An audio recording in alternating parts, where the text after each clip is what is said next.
Perverted Dog 7. Really? Bai Xiaoqin's face suddenly lit up. That's wonderful then. I miss my little sister, who knows if others are bullying her while I'm not around. Di Lingyan was practically the boy's treasure piece. Therefore he's extremely excited knowing he's going to be able to give that cuddly baby girl the hugs and kisses that she so justly deserves from himself. However, right as the kid's about to act out of place and embarrass himself, Di Tsong immediately shot him a look to make the boy stop in the nick of time. Imagine an adorable young boy squirming around like a squid. That would be an image-reckoning trauma that no parent or passerby could endure. Water Clan. Knowing that their young lord would soon be returning with the young madam as well, those serving this clan had long been waiting at the estate's entrance for the moment. Fortunately for them, they didn't need to wait too long after getting wind of this news. Coming into sight first would have to be that stunning and mesmerizing woman from the distance. Donning a rosy red dress of modern design, her beauty could not be compared. This would be Bai Yan in all her glory. Now coming in second would be the child holding the lady's hand as they walked. The boy had an adorable face, yet the handsome features of a future stud could not be ignored. Bai Xiaoqin was really starting to show good genes from both his parents. As for Di Tsong in this case, he too also carried dominant air that couldn't be denied. However, the man wasn't in his real body. Rather he's using the already deceased young lord of the water clans, thereby directly covering up his own greatness. Whether it be from looks or air, Di Tsong just couldn't redeem his old self's dominance and ability to win over the female class. Of course, there's also Bai Yi who's following along from the rear with these three. Sadly, her existence was simply too minuscule in comparison, thus blanking herself out before the servants. Not to mention her facial features didn't exactly stand out to begin with. Though she's definitely on the good-looking side compared to most females on Earth. But that doesn't change the fact that the last doesn't carry the same level of pull as her older sister Bai Yan. It's no wonder the young lord is so obsessed with that woman. Turns out she's that beautiful. Who can replace such a fine beauty?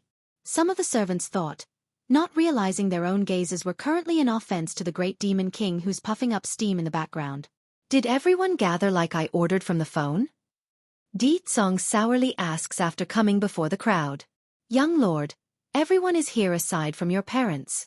Good, the demon king faintly smiles at the good news. Then I will announce the reason for gathering you all here. This girl behind my wife is her little sister. She will henceforth be the heir of the water clan. Exactly like a grenade, his announcement bombed the minds right out of these unsuspecting poor souls. It's too much for their poor heart to listen to such a poor-tasting joke. Young lord. You're only joking, right? One of the old servants that's been with the clan steps forward and timidly asked with a frown. This young miss is not from the water clan, nor is she from the family. How can she inherit the ruling post of the clan? For the sake of all, I believe this is not the right course to take. Sweeping his gaze down at the old fella who dares to object to his own decision, Di Tsong coldly shoots him down. What is there not to take? My decision will not be changed. Also, from now on the water clan will be renamed to the Bai clan. She will be your future mistress and chief. If Di Tsong's decision earlier was a baton that knocked them off their senses, then this last piece would be a hammer, smashing their sanity until stars started spinning around their heads. The young lord already drove his own brother out of the clan. Why would he give away his own inheritance to some outsider? What would the chief and madam say if they know their own son is acting this way? They would likely faint from being too angry. Yen, I know you are tired, so go inside and rest first. Let me handle the rest here. You won't have to fret about the matters relating to the water clan. Moving his finger to help correct the loose hair strand from his wife's forehead, Di Tsong happily gives Bai Yan a reassuring smile before turning back to the hesitant crowd. Later, there will be a bunch of people being driven over here.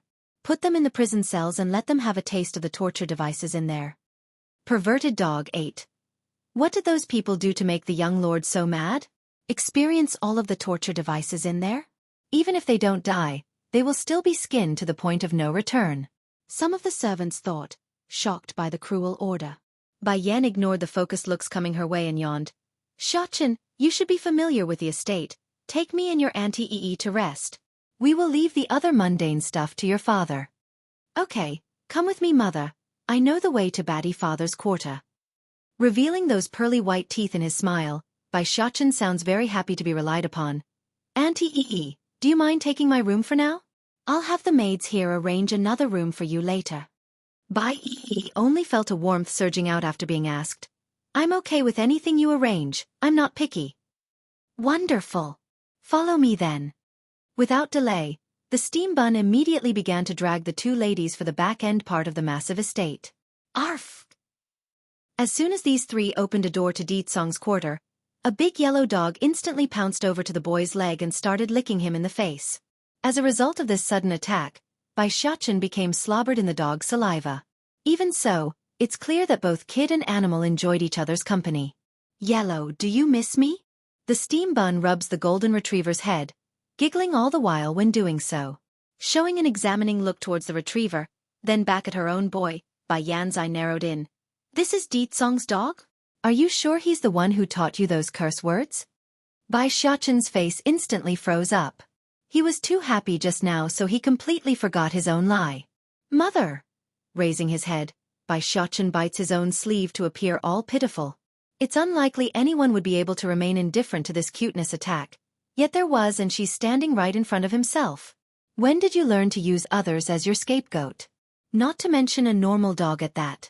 I bet he doesn't even know what humans are saying, let alone teach you those foul words.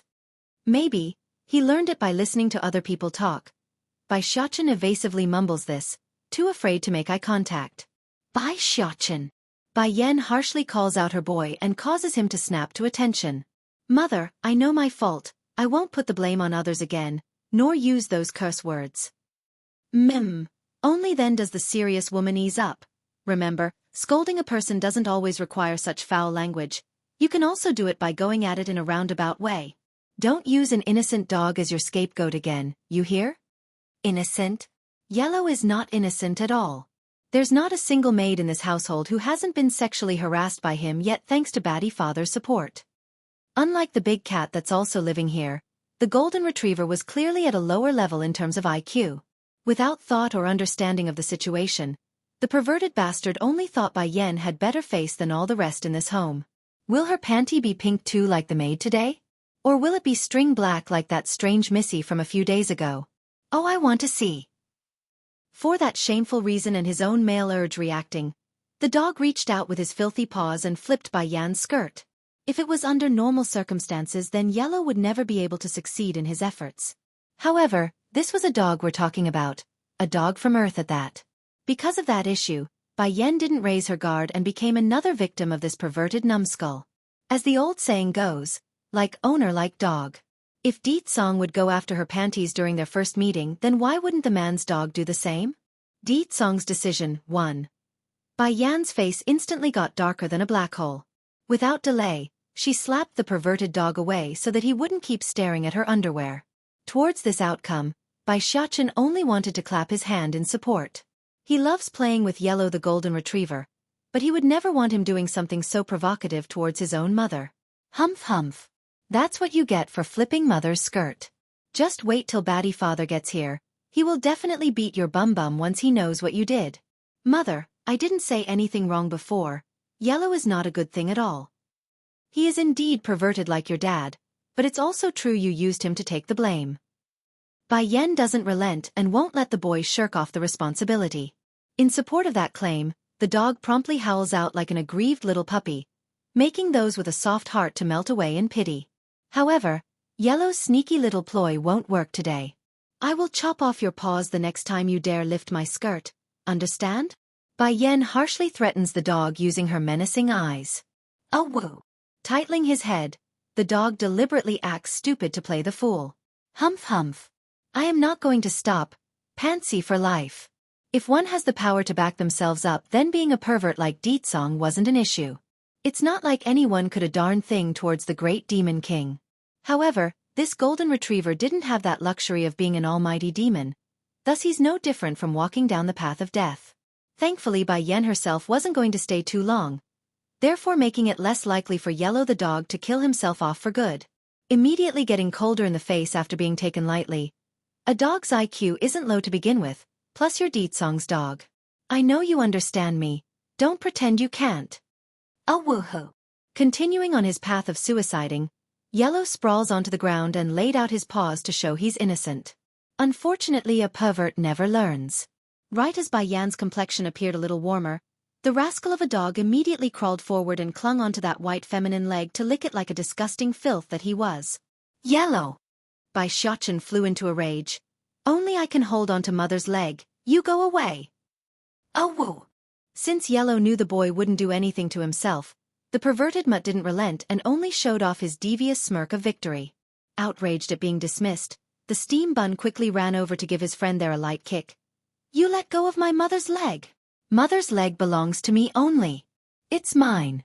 If you keep doing this then I won't play with you anymore. I'm only going to play with Tangerine, cat, from now on. Whoa!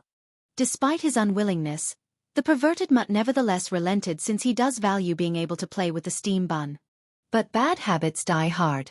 Right before letting go, Yellow made sure to give Bai Yan's leg another lick to satisfy his own cravings, thus thoroughly grossing out the lady from the hearts down.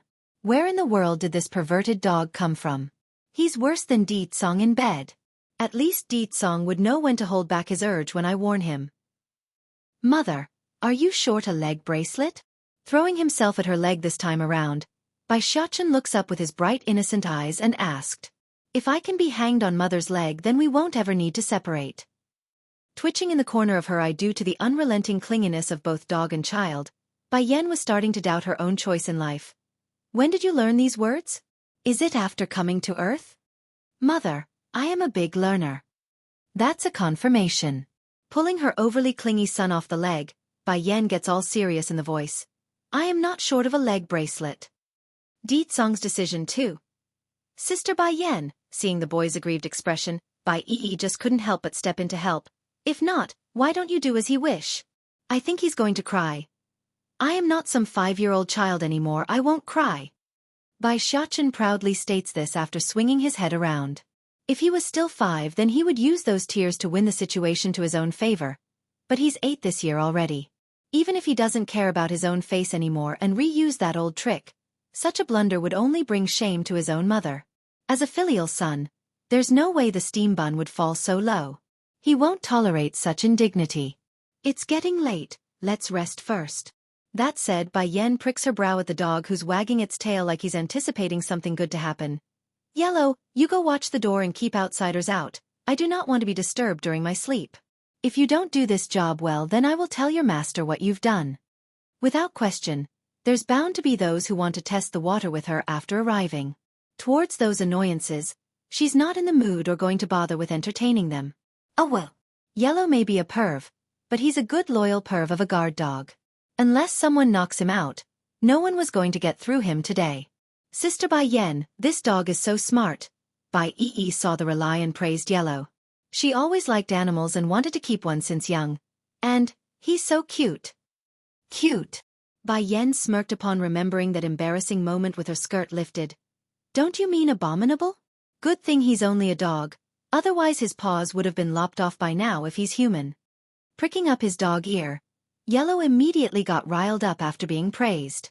He's very happy, and when he's very happy he needs to convey such feelings for others to see. Therefore, the perfect gesture would be another go at the lady's skirt. This time being by Yi's. Ah! Exclaiming in great fright, the poor unalarmed lass became a huge strawberry red after having her panty flashed for all to see. Thankfully nobody's around to see this, or at least any stranger. There's only her family here so it's okay. Breathing a sigh of relief after confirming the idea with her own eyes, she puffs up those cheeks. Sister Bai Yan, Yellow is such a pervert. Now it's the golden retriever's turn to be confused for real this time. He only did that to show his affection. What wrong did he do? Imagine that, the pervy mutt actually didn't have any ill intent or dirty thoughts. He's only overly affectionate. Without a doubt, that bad habit must have been picked up from Di Tsong. There's no way a dog that's neither a demon or a spirit would learn something so ridiculous. So what does that mean? Of course there's only one answer. The one who taught Yellow all this was Di Tsong's usual behavior. Auntie Yi, you are going to have to look after Yellow once we leave so you better get used to his way of flipping your skirt. Giggling with delight, Bai Xiaochen states this as a tease. Without surprise, the already rattled lass fell into a depressed mood at her own future. It's not difficult for Bai Yi to imagine the sort of scene that's going to unfold on a daily basis. As much as she would like to rid herself of such problems, this dog belongs to Di Tsong, the one man whom her older sister took as a husband. Regardless of her own woes and opinion, she's going to take good care of these pets till the end. That's the least she could do to repay their kindness. At another part of the estate where the owners of this manor usually welcome their guests. Is the business finished? A middle-aged man says, his posture acting low like a subordinate meeting a superior. However, this man was no servant. He's the current head of the water clan and biological father of Di Tsong's current host body. He and his wife had been waiting here for a while already ever since they got wind of the Demon King's return. Di Tsong's decision 3. Unlike the others in this clan, only the master and madam of this household knows about Di Tsong's secret, his true identity. Therefore, it's not surprising they would act so subservient to this being that took their son's body for use. After all, this clan existed to serve Black Turtle, not the other way around like the public thought. So why would these two parents so readily sacrifice their own child for someone else to use? Wouldn't they be outraged and fight for their son's survival? That's what any normal parent would do, wouldn't they? Well, this wasn't a normal household, nor does the son have a strong relationship with his parents to begin with. He's practically estranged to them since he got taken in by Black Turtle at such a young age. Furthermore, the master and madam had plenty of children, including plenty of grandchildren under their watch. What does it matter if one died somehow? They could easily replace him by making more. If not, they've secured plenty of grandchildren by this point. All in all, their bloodline was secured. Yes, it's done. Di Tsong didn't give any emotion in his voice, bordering on the line of indifference. We will be leaving this place very soon. Taken aback by this news, the master and madam stared at the Demon King in surprise. Also, we're taking Black Turtle with us too. This? The guy immediately flew into a panic at this bombshell. What will we do if you take the sacred beast away? The achievements they have today are all thanks to the leadership of Black Turtle. Without that ancient creature to watch over themselves, what would they do? Humph, don't try to play dumb with me. With the strength of your clansmen today, it doesn't matter whether Black Turtle stays or not. Furthermore, my wife has found an heir for you lot. She is my sister-in-law, my wife's younger sister. As long as time's given to her, she will grow to become the strongest here on earth. Di Tsong states this like the decision's made, ignoring the hesitant look coming from the two humans. Yen Yen left a lot of her Dan pills for Bai Yi. Coupling that with her initial talent, she's bound to become the strongest in this world where it's lacking in spiritual energy. I'm not here to ask for your opinion, I'm just telling you about it.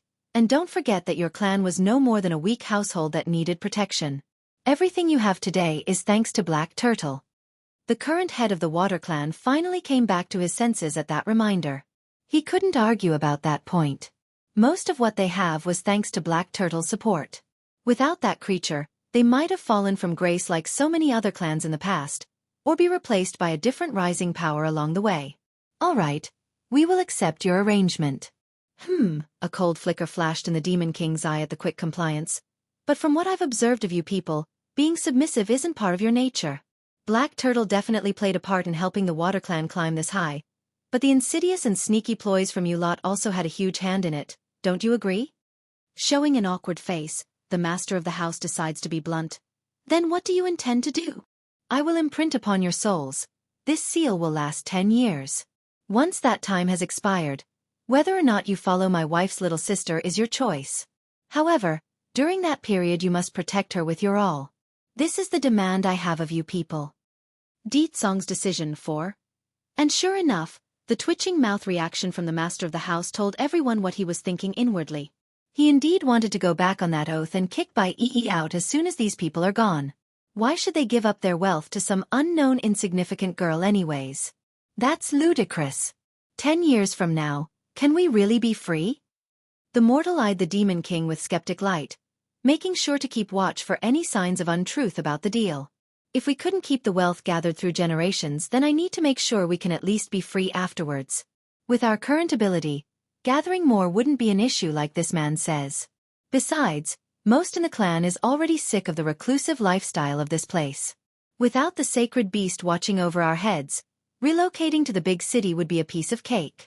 By then all of us can enjoy a lofty lifestyle in the Big Apple.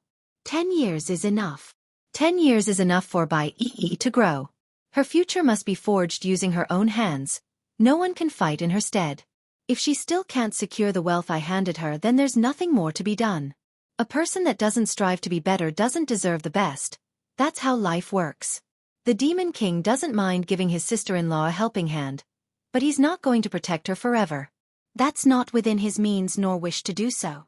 However, the properties of the Water Clan, whether it be wealth or power, you have no right to take any of it away afterwards. In the future, the Water Clan's name will also be changed to the Bai Clan. Ditsong shoots the two a glance to see their reaction. From what I've garnered, amassing new wealth in this world wouldn't be hard for people like you, is it not? So what do you choose? Submit or... Once again, the master of the house was taken aback at being read like an open sheet of paper. He didn't want the Demon King to know his inner thoughts, but if things had come to this, then he might as well come clean. Fine, we choose to submit. Zzz. As soon as they agreed, the master and madam immediately felt a buzzing sound in their heads, causing them to clench up due to the painful ringing from a spiritual level. It's the effect of the seal taking place on their feeble bodies. Do not try to double-cross your oath, otherwise the seal on your soul will let you understand what it means to break it. After dropping this sentence, Ditsong swings his figure around to head back to his quarter. Bai Yan's suspicion was spot on. Right after she came to this estate, those who are curious or want to flaunt themselves before her came in droves. However, none managed to get in due to that big golden retriever guarding the doorway. The pervy mutt growled at anyone whom he didn't recognize as the ladies inside, hence forcing a standstill with no way in. To be clear, Yellow was in no way a powerful dog or anything. Heck, he's below the norm in terms of fighting strength for his breed. The only reason the people didn't trample over this mutt had much to do with the status this fella had. He's Ditsong's pet. Everyone knew how pampered Yellow was. That's why none tried to cross him due to the owner behind his back. It's been so long, Black Turtle won. Due to not wanting to leave yet, the bunch that came to bother Bai Yan lingered around and waited for their opportunity. They're all very curious and didn't want to be stalled by a mere dog at suckering up to this new young madam of the house. However, that quickly came to an end once they saw who had arrived from the rear. Young lord. Some of the more wary ones greeted Ditsong after sensing his arrival. Getting dark in the face, the Demon King's mood got even more annoyed than usual after witnessing the charade that has become his place of rest. What are you all doing here? Scram. It's a well-known fact that this guy's ruthless and cruel in his way of dealing with matters that annoyed him. Therefore the group had no trouble making themselves scarce at this moment. That's all these people needed to make themselves scarce. It's a well-known fact around here Ditsong doesn't deal kindly to those who cross him. That's why they didn't dare go provoke the man. Arf. Feeling the weight lifted from its shoulder after seeing the intruders gone, Yellow the pervy mutt immediately got all friendly with his owner. The perv wanted a pat on the head as a reward for doing a good job, however. Ditsong didn't give him that and instead simply nodded and tried heading inside. Arf! Perhaps the letdown aggravated the mutt, but Yellow reacted instantly there when he saw the movement and pounced onto his own master's leg like glue and bit at those pants. He's been tasked with guarding the door. That means no exception regardless of who was coming. Let go! The man grows increasingly more incensed by the maltreatment he's getting from his own pet. This dog is getting ahead of himself. How dare he bite me and block my path? You! Despite the order, Yellow didn't relent there and only got more intense in his tug. The poor dog couldn't speak his mind, so the only recourse he had was to make noise and do his best. The sweet panty mistress already said I can't let anyone inside. This includes the master. Is Yen sleeping? Did she task you to keep those people from going inside? Ditsong eventually got it after seeing his pet's behavior towards that gathered crowd. He knows the dog had a higher intellect than most animals. That's why he's so fond of Yellow. Off.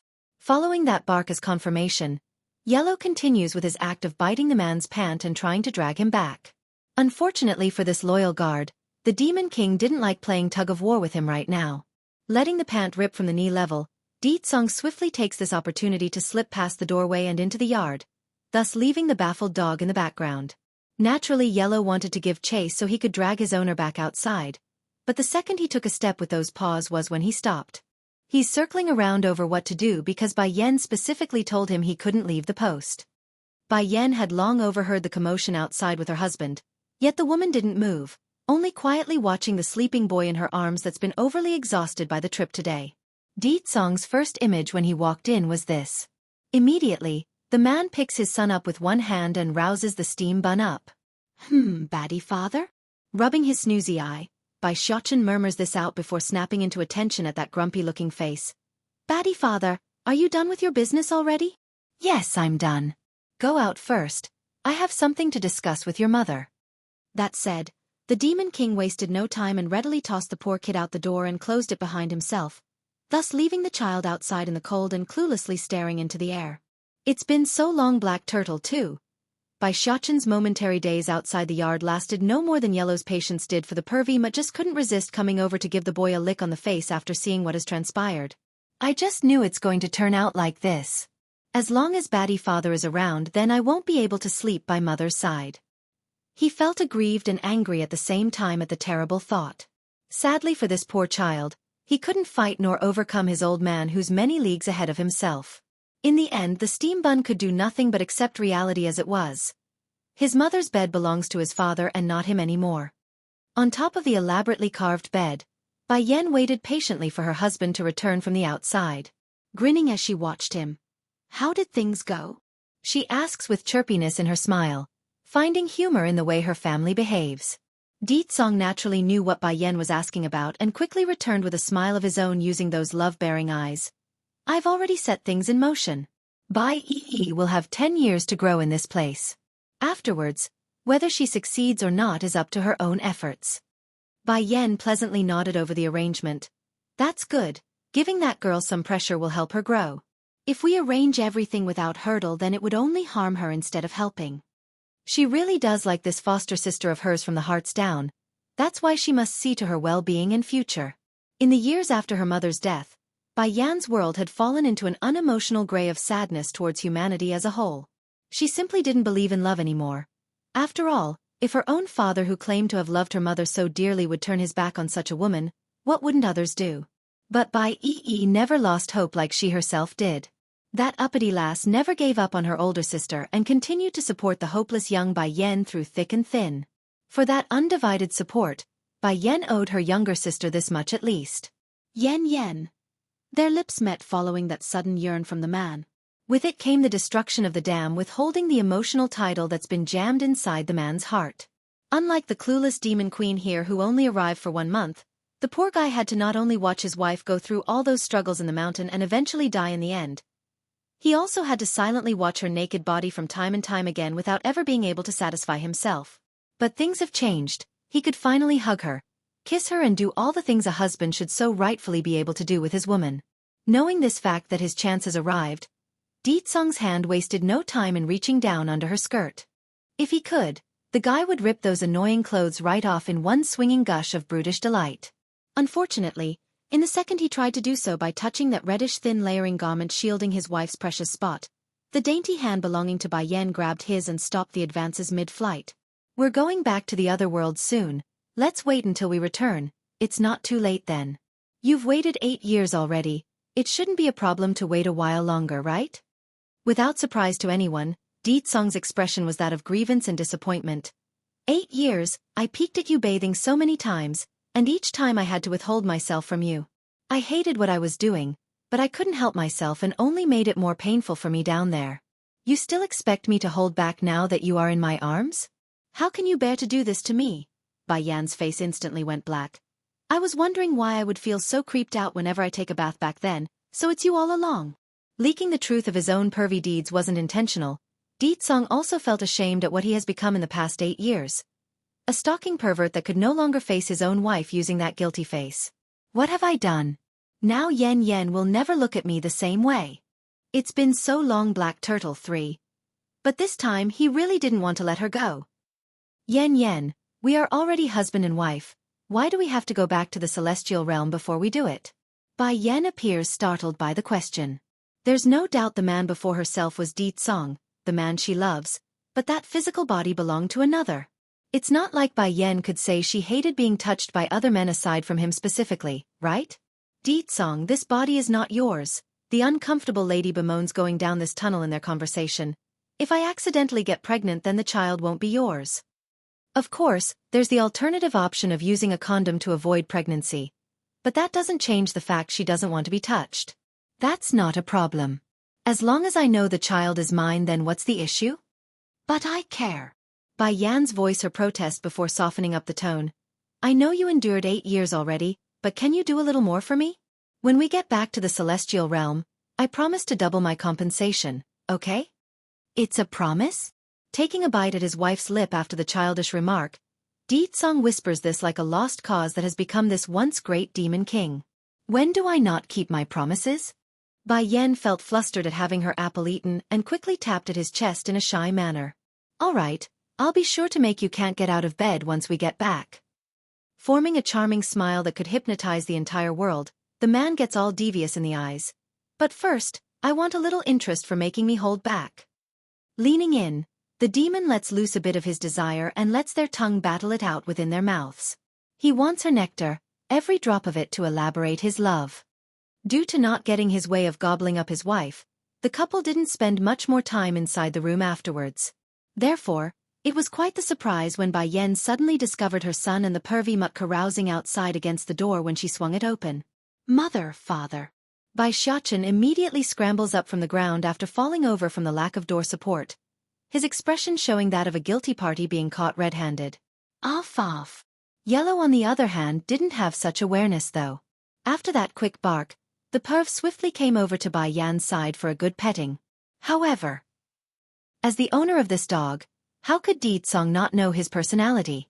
Without waiting for his pet to do what he always does when facing a fine beauty, the Demon King just slapped him right out into the air and left a comment for his wife. It's better if you stay away from him, he's a bit perverted. Oh whoa! Crying out after being hit twice in one day, Yellow felt so aggrieved by the maltreatment.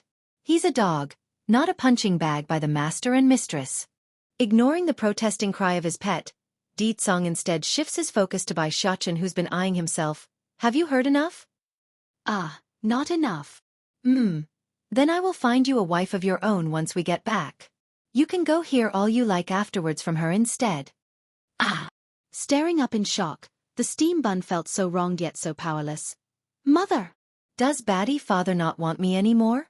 He's going to sell me out to a bad woman, Yuho. Humph, I don't want a wife. I only want to cling on to mother for the rest of my life. Giving her son a rub on the head to calm his tearful face. Although you are still small now, it doesn't mean you won't eventually grow old. Marrying a wife is part of life. The earlier you find a suitable partner the better. The marriage can come later. It's been so long, Black Turtle. Bai Xiachen's grievances almost flooded into a river. For some reason, he's got this feeling that his precious and most beloved mother has now shifted her love away from himself ever since Bai Yan married Song. Song, after we speak to Yi and arrange the rest of things here, we will go back right away. Bai Yan states this smilingly at her husband. You. The golden retriever that's been moping around seemingly sensed the mood and immediately got all sad in the face. He immediately snuggled up to the boy to emphasize what he wanted. Understanding his friend's emotion by the physical contact, Bai Xiachen was the first to react and reached out to pat the mutt. Yellow, when we are not around you must listen to Auntie Yi. Perhaps we will be able to meet again in the future. Off. Barking with pure sadness now at the confirmation. Yellow didn't need words to convey his emotions there. Yellow, I'll miss you and Orange, cat, too. Alright, where's Orange? I'm leaving already.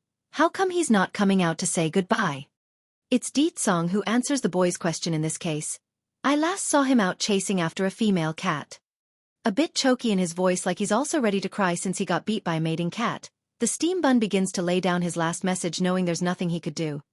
Yellow, you say goodbye to Orange for me then. I won't be able to wait for him to return. You don't need to see us out either, I won't be able to take it otherwise. After saying this, Bai Xiachen lets go and began to walk away while constantly turning around after a few steps. It's obvious both kid and dog didn't want to leave each other behind, yet there's nothing either party could do in this case. After all, they're not from the same world. The following conversation with Bai went as smooth as it could have gone. Although the younger sister didn't have much confidence in herself just yet at being handed so much influence and power, she nevertheless wanted to try in order to prove to Bai Yan the trust wouldn't be in vain. That meant regardless of the price she must pay in the path, the young lass would do her utmost to achieve that goal. Just like that, everything's set and needed no more interference from the couple at this point. They're ready to leave, but not before bringing Bai along to help pick up the deceased body that Song was using.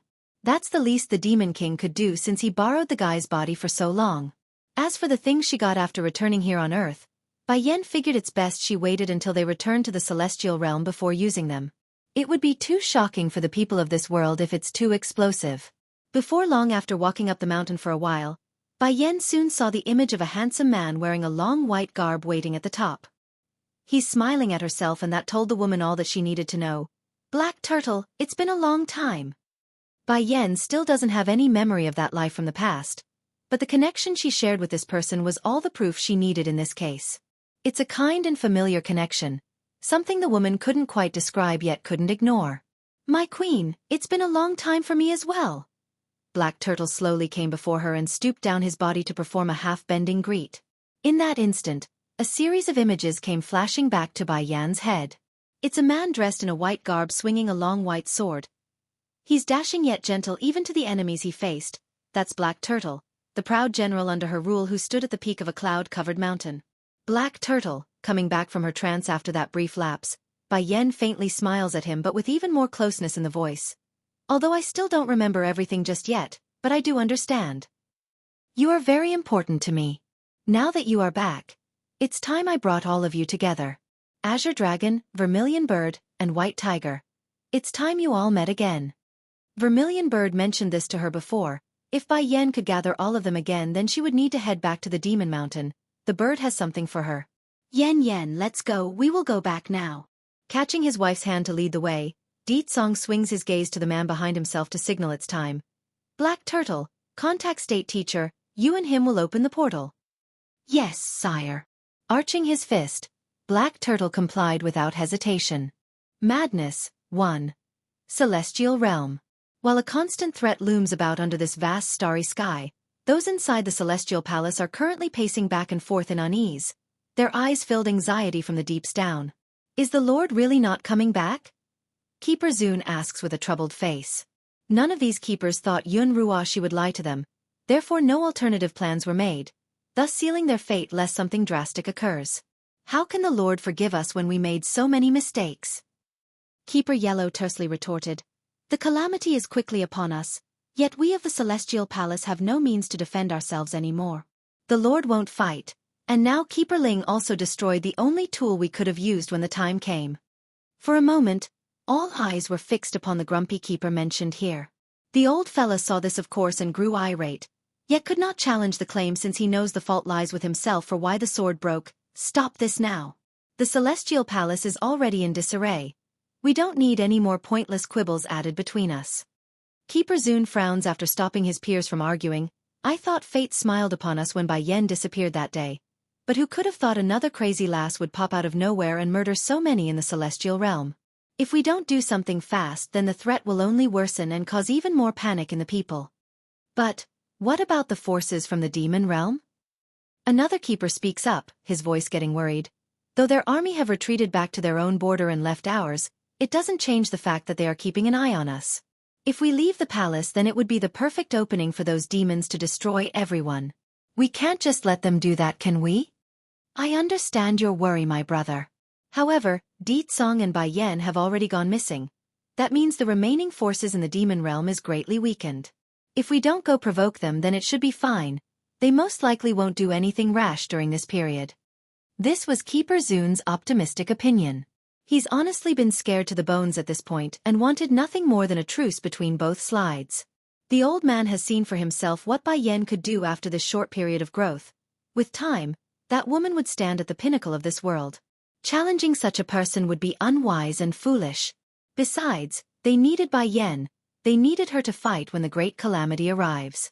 Funnily enough though, there's no way Deet Song and Bai Yan would ever agree to a ceasefire, nor does the demons as a whole accept such an outcome. The hate they have for the Celestial Realm have long been printed into their souls. Unless the Demon Realm firmly stomps on these people from the Celestial Palace and make them suffer the same level of suffering Demon Kin did thanks to their mistakes, then a peace treaty would be out of the question. It's then without any indication during their gloomy silence, the grumpy Keeper Ling suddenly pulled himself up from the seat and began heading for the exit. He didn't say a word, but those behind him could immediately see what he was doing and called him out. Keeper Ling, where are you going? Keeper Zun frowns and asked. Stopping right before he reached the door, the grumpy old man casts a sideway glance back at his peers. You have all lost your backbone, but I have not. When so many denizens of our celestial realm are fighting with their all in our stead, you all are brooding around in this hall without doing something. I will not stand for this. I will go face that crazy lass myself if I must. Having said this, his figure explodes into a flash of light and disappeared before everyone.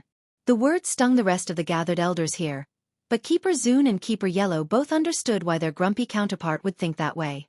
Without objection or outrage, they also gave chase after sharing an understanding glance with each other. Keeper Ling is right. If we continue to worry this and that, then nothing will ever be done. The demon realm isn't attacking yet. That means we can still use this opportunity to save as many as we can. Madness, too. Inside a city located not far away from the Celestial Palace, countless powerful individuals are currently confronting a little girl who radiated a dangerous air using those demonic eyes of hers. She's gorgeous yet unapproachable with that spear in hand. Kill her, one of the stronger-looking men commanded, sending the rest swarming up to rush this foe. With the blood spraying everywhere as their attacks crossed, the girl only got more impassionate. Give me my mother and prince brother back, you'll give them back. These people in from the celestial realm only knows how to hurt us. Hurt Mother and His Highness perhaps. They will never come back again. At the thought of the worst possible outcome, a blast of madness ripped into the Mrs. Eye, causing her attack to grow ever more ferocious. Die! People in the world who hurt my mother and prince brother all deserve to die. The group defending his area was already nearing their limits when this occurred. Now to be confronted by another surge in strength from the girl, how could they take it? Of the one who ordered the hit, he was the first to go by having his head blown right off that neck and leaving a downpour of red in his wake.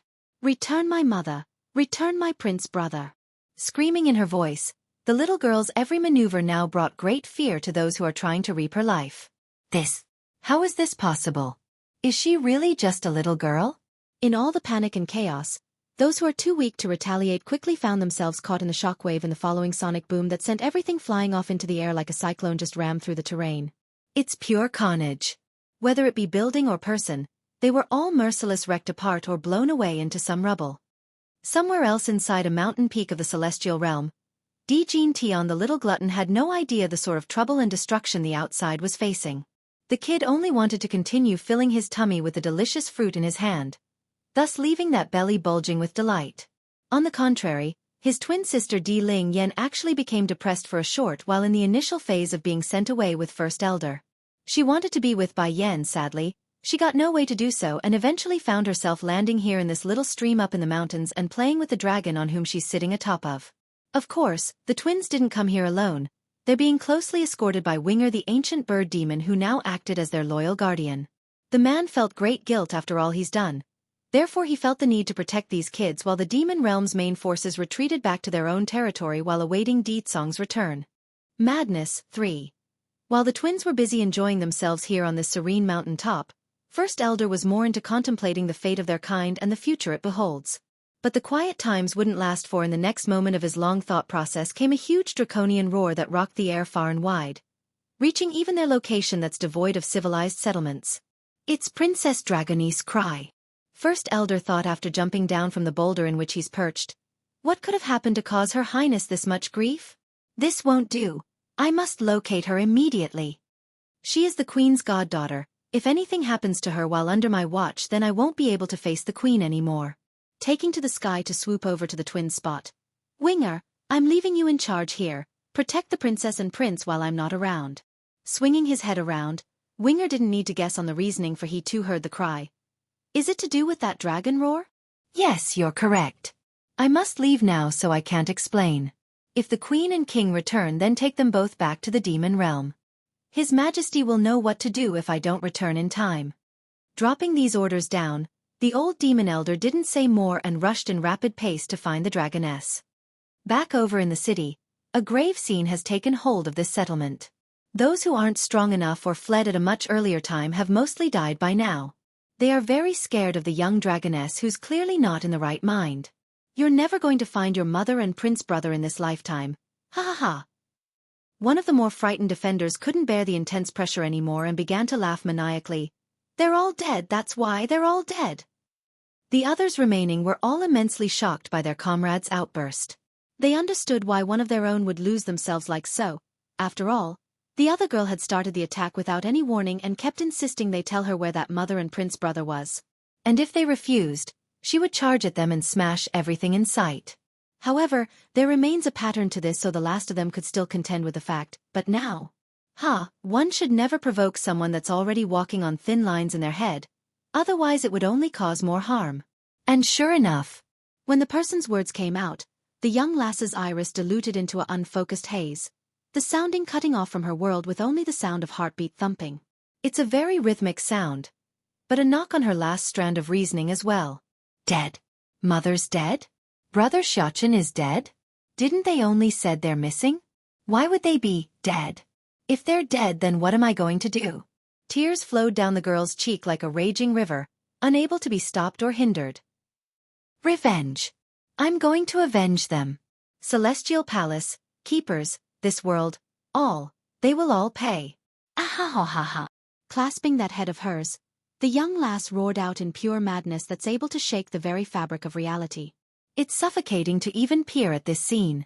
In spite of that ominous pressure, the man that's lost his mind as well due to the situation continues to lash out, causing those around him to cower backwards in order to gain some distance. Ha ha ha, dead, they're all dead, you will not have a good ending either. Ha ha ha. But that outburst didn't get to last much longer, for a small hand reached out and grabbed him by the throat, snapping that bone and ripping his head right off the body. Blood sprayed out in a geyser-like frenzy, staining everything within reach, including the ruthless and bloodthirsty girl and the sky itself. If they died, then all of you will die too. Tossing the now headless corpse onto the ground with a heavy thud, the demonic being fixes her focus onto the last of the survivors. The remaining defenders really wanted to cry foul at this point. They didn't lament or care for that fool's death since he caused it, but they didn't do nothing to warrant this level of attention. This damn idiot, if he wants to die, then do it alone, don't drag us down with him. Heartache 1. This is bad. The leader of the group could no longer keep up the courage to fight this fear. Without another thought, the individual ditches his companions and turned tails for the other way in a thin glimmer of hope to save his own hide. However, it's too late. The scorching flame that materialized as he did so came shooting over in a blast of radiant heat, engulfing him and burning him into ash. Acting in a similar effect to a plague, the purgatory flames quickly contaminated the rest of the city after the initial explosion, burning and incinerating the structures in its wake. Fortunately, most if not all of the residences were able to escape in time after having the battle dragged on for so long, otherwise the victims here today would be in the tens of thousands. But this fact did not matter to the young lass who caused all this, though. That mind of hers was quickly losing upon itself, replaced only by anger and a murderous intent for all living things. So, by the time Keeper Ling and the rest of his fellows from the Celestial Palace arrived, was when this scene of carnage reached its peak. The last standing atop of a pile of what remained of the defenders, with a couple survivors wailing in pain and one extending their hand out for help. Sadly for the grumpy keeper who attempted to charge in at this cruel scene, the perpetrator didn't give him the chance to do anything, incinerated the last of the survivor like a big slap at his face without surprise. Keeper Ling felt an indescribable burst of anger wanting to explode out of his chest, fixating his menacing eye at the one responsible. Little girl, I do not believe there is any grudge between us. Why do you attack and murder so many of us from the celestial realm? This wasn't the first attack on one of the cities under their management. The only reason they never came out was due to the threat of the demon realm attacking if they interfered. That's why the old-timer felt so angry. He's angry at himself for not acting sooner and allowing this heinous carnage to run so long. You all deserve it. They all deserve to die. You! Drawing his sword in one full swing, Keeper Ling didn't hesitate and slashes down at the young lass's head after getting the broken answer. Despite the sudden and sneaky maneuver, the blood-covered girl neither hid nor dodged, only strolling forward as the sword came down. It hit and a sharp gash now shows from the shoulder down to the right elbow. It's painful to even glare at it as the blood poured out. Keeper Ling, this little girl doesn't seem to be right in the head. Keeper Zun zoned in at the erratic tone and commented. Her symptoms, it's as if she's gone berserk. Not only that, she seems to sense a deep level of sadness as well exuding from the girl's body. As if she's willing to throw away the life she had due to its meaningless existence. Not good. The kind keeper exclaimed suddenly. She's not only gone berserk, she also wants to commit suicide with us. Suicide? Jolting to attention at the phrase, Keeper Ling, who had the biggest balls among his peers, didn't want to get an inch closer at this point. He's arrogant and stubborn at times, but that doesn't mean he's willing to die for nothing. So, turning to his sword, he slashes out multiple times and shot out energy blade after energy blade. The repeated attack worked. Falling into tatters, the blood-stained dress was cut all over with the deep wounds on that body to showing for it. In light of the savage hits, she doesn't falter and lacked any image of someone suffering from pain. On the contrary, there's only a deeper level of hatred in that dainty little face, which manifested into a deep dark black burning fire that scorched everything in its vicinity. "Keeper Ling, don't let her near us." Keeper Zun advises his peer in great shock. Make no mistake, there's no question in the kind keeper's mind that the girl's current state was dreadfully dangerous. Take that black burning fire, it's giving him such a bad feeling that he instinctively. Heartache too. Keeper Ling didn't relent in his attacks, only increasing in his furor by throwing blow after blow out towards the demonic being. Sadly for him though, that deep dark flame reacted with a mind of its own, burning and incinerating any energy blade he shot at her. Then to counter his own attacks, the pyre of black suddenly took on the shape of a dragon and pounced at himself, whistling over in a mounting charge of death. "Run!" Keeper Yellow grits his teeth and yells this out aloud, not wanting to keep mixing himself with this freaky girl. He could see the attacks were fruitless. When did the demon realm have another strong one like this? Why didn't we know about this? Seeing Yellow already fleeing for his own life, the other keepers who also witnessed this immediately turned tail and ran as well. However, one of them acted just a tad too late there and got caught by the flaming dragon that coiled into a deathly grip around the leg. By the time any of them realizes this had befallen one of their own, it was already late. All they could hear were the deafening scream of their own brother in this dark damp night as they glanced backwards. As much as their hearts wanted to help, they are aware there's nothing they could do but flee from the scene of carnage. Dragony wasn't going to let them escape, of course. Increasing her pace to give chase, the girl didn't make it far before a hand suddenly grabbed her by the shoulder and stopped her on the spot. As retaliation, she swiped backwards in a reflexive jab at the person. Bang! The one doing this was none other than First Elder, who had just arrived on the site. He did not expect such a strong reaction in that instant and took the hit fully, causing his old body to stumble backwards and shuddering in dismay. But as the old saying goes, an old bone always has more experience than the young. Despite getting hit, the old-timer was quickly able to recover and make sense of the carnage around the ruined city. "Princess Dragony, what is going on here?" Then seeing the wounds all over the young lass's body, First Elder's face darkened as he peered in the direction of those fleeing keepers. "Is it the Celestial Palace who did this to you?" Yet no reply came from the princess's mouth, only an indifferent stare at the old elder before turning back to her initial course of giving chase. "You can't go!" First Elder exclaims, quickly reaching out again to grab hold of Dragony's hand. "You are injured. If you continue to overdraw on your powers, then your life will be expended and you'll die."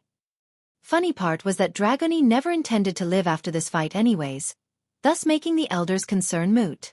Once she kills them all from the Celestial Palace, then she would kill herself regardless. It doesn't matter in the end. "Go away!" Finding the old elder won't go away, Dragony releases a sliver of her powers to shove the person away. This appalled the old elder. In honest truth, he never thought the young dragoness would hold such powers that threatened even himself. Above all, he could tell Dragony was already tapping into the dragon essence inside herself to power this feat. If this continues, then nothing would be able to save her. Like the old man suspected, the situation has gone from bad to worse in this brief period. However, not all hope was lost. Dragony still had a glimpse of sanity left in her. Otherwise the girl would have attacked the old grandpa in force at the beginning. "Princess Dragony, you mustn't go. The Celestial Palace will be dealt with by the forces of the demon realm. At this rate you will really die. If you die, then what about the queen, your mother? And what about Prince Xiaochen? He is going to be extremely sad if you die." Hurrying to get in front with arms spread, First Elder didn't want to risk letting her get away after seeing that feet moving. And sure enough, the very mention of those two brought a wavering stall to Dragony's movement. Yet it's not due to her coming back to reason, nay, it's an intensified anger swirling in those eyes like it's going to erupt. Heartache 3. Those people killed mother and brother Xiaochen, those people killed them. They're all damned and deserves it. I'm going to avenge them by murdering them all. Crying her hearts out, Dragony's body began curling up into a ball as she clasped her head in agony. There's so much sadness in that voice that it's unbearable. First Elder's heart raged at this like a good senior would when facing a junior's pain. He doesn't know what has been said by those bastards, but it couldn't have been good if Dragoni would lose herself to such extent. Even so, the old demon doesn't intend to act just yet. Not until the king and queen returns anyways. It's just a matter of time, and when they do return, the first to be conquered would be the celestial palace. I am so miserable. Mother is not around anymore. Prince brother is not around anymore. Why is it only me here? It's so painful. I'll murder them all. At first the old demon elder thought his persuasion had some effect in bringing the princess back to her senses, but that last bit about murdering them all instantly shattered any illusion he had about that notion. Then glancing down at those red menacing eyes, he saw the madness swirling within those irises. It's enough to make him flinch backwards like he's peering into a chaotic void ready to devour the whole world. Princess, neither the queen nor prince is dead. If they see you like this, then it will only cause them great pain. Do you not see that? Move, liar, you're a liar. Shoving the old elder aside in anguish, that tearful face told the world she didn't believe any of it. They are gone, I can't feel their presence anymore. Before I can always sense mother's energy signature no matter where she is. Now I can't at all. I'm going to avenge her. I'm going to avenge her and murder them all. In light of the shove, First Elder continues to cling on to her like a helpless grandfather trying to save his own grandchild. He knows, unless the queen returns in person and do something about this, there's no stopping the princess from going berserk. But would that be possible? The queen only disappeared not too long ago. What are the chances that she would return this quickly? But then suddenly as he thought of this, beam of light gradually appears from the night sky, dispersing the dark clouds like a ray of sunshine. Seemingly becoming aware of this event above his own head, First Elder slowly raises his head to look up. Then that's when he saw it, that incredible picture of a woman and child coming down from the void and causing his eyes to widen in shock and glee. He's trembling with excitement and an indescribable sense of fortune. The familiar red, and that familiar smile, it's everything that he could ask for. Then that boy, that sly yet adorable young face of a boy he would love to cradle in a protective basket. They're the demon queen and demon prince he sought to bring back to help himself. Heartache for Dragoni. Initially Bai Yen expected to re-enter the celestial realm from somewhere closer to where she left off, yet that wasn't the case, nor did she expect to find her goddaughter lying there on the ground all bloodied up and in tatters. What's going on? Who is the one who hurt you like this?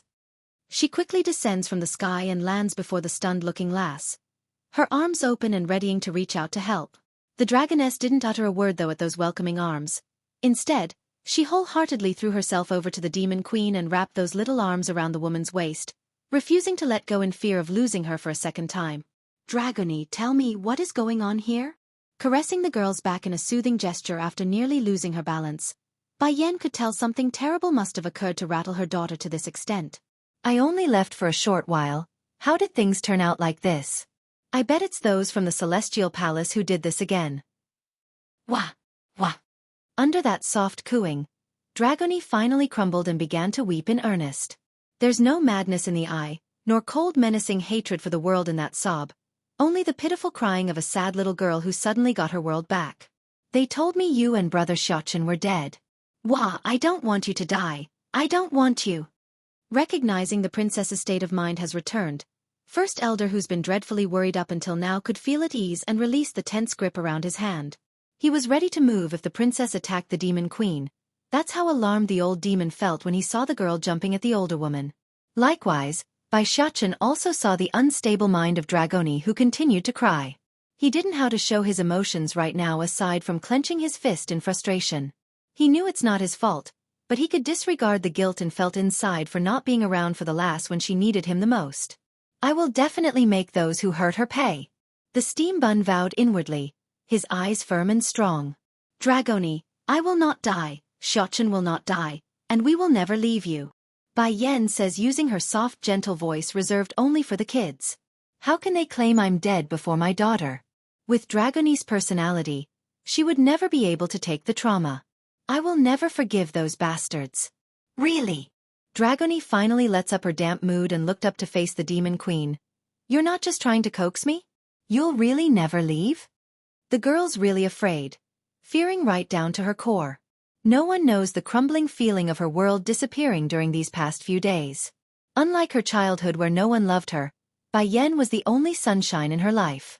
Without that light, there's only darkness and despair. Really?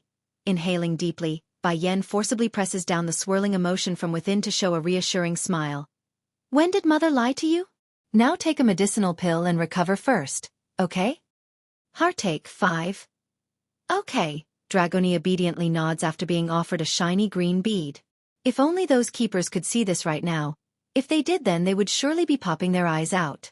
The way the dragoness behaved was like a 180. A stark contrast to the world-devouring version just minutes ago. Mother, my heart is uncomfortable.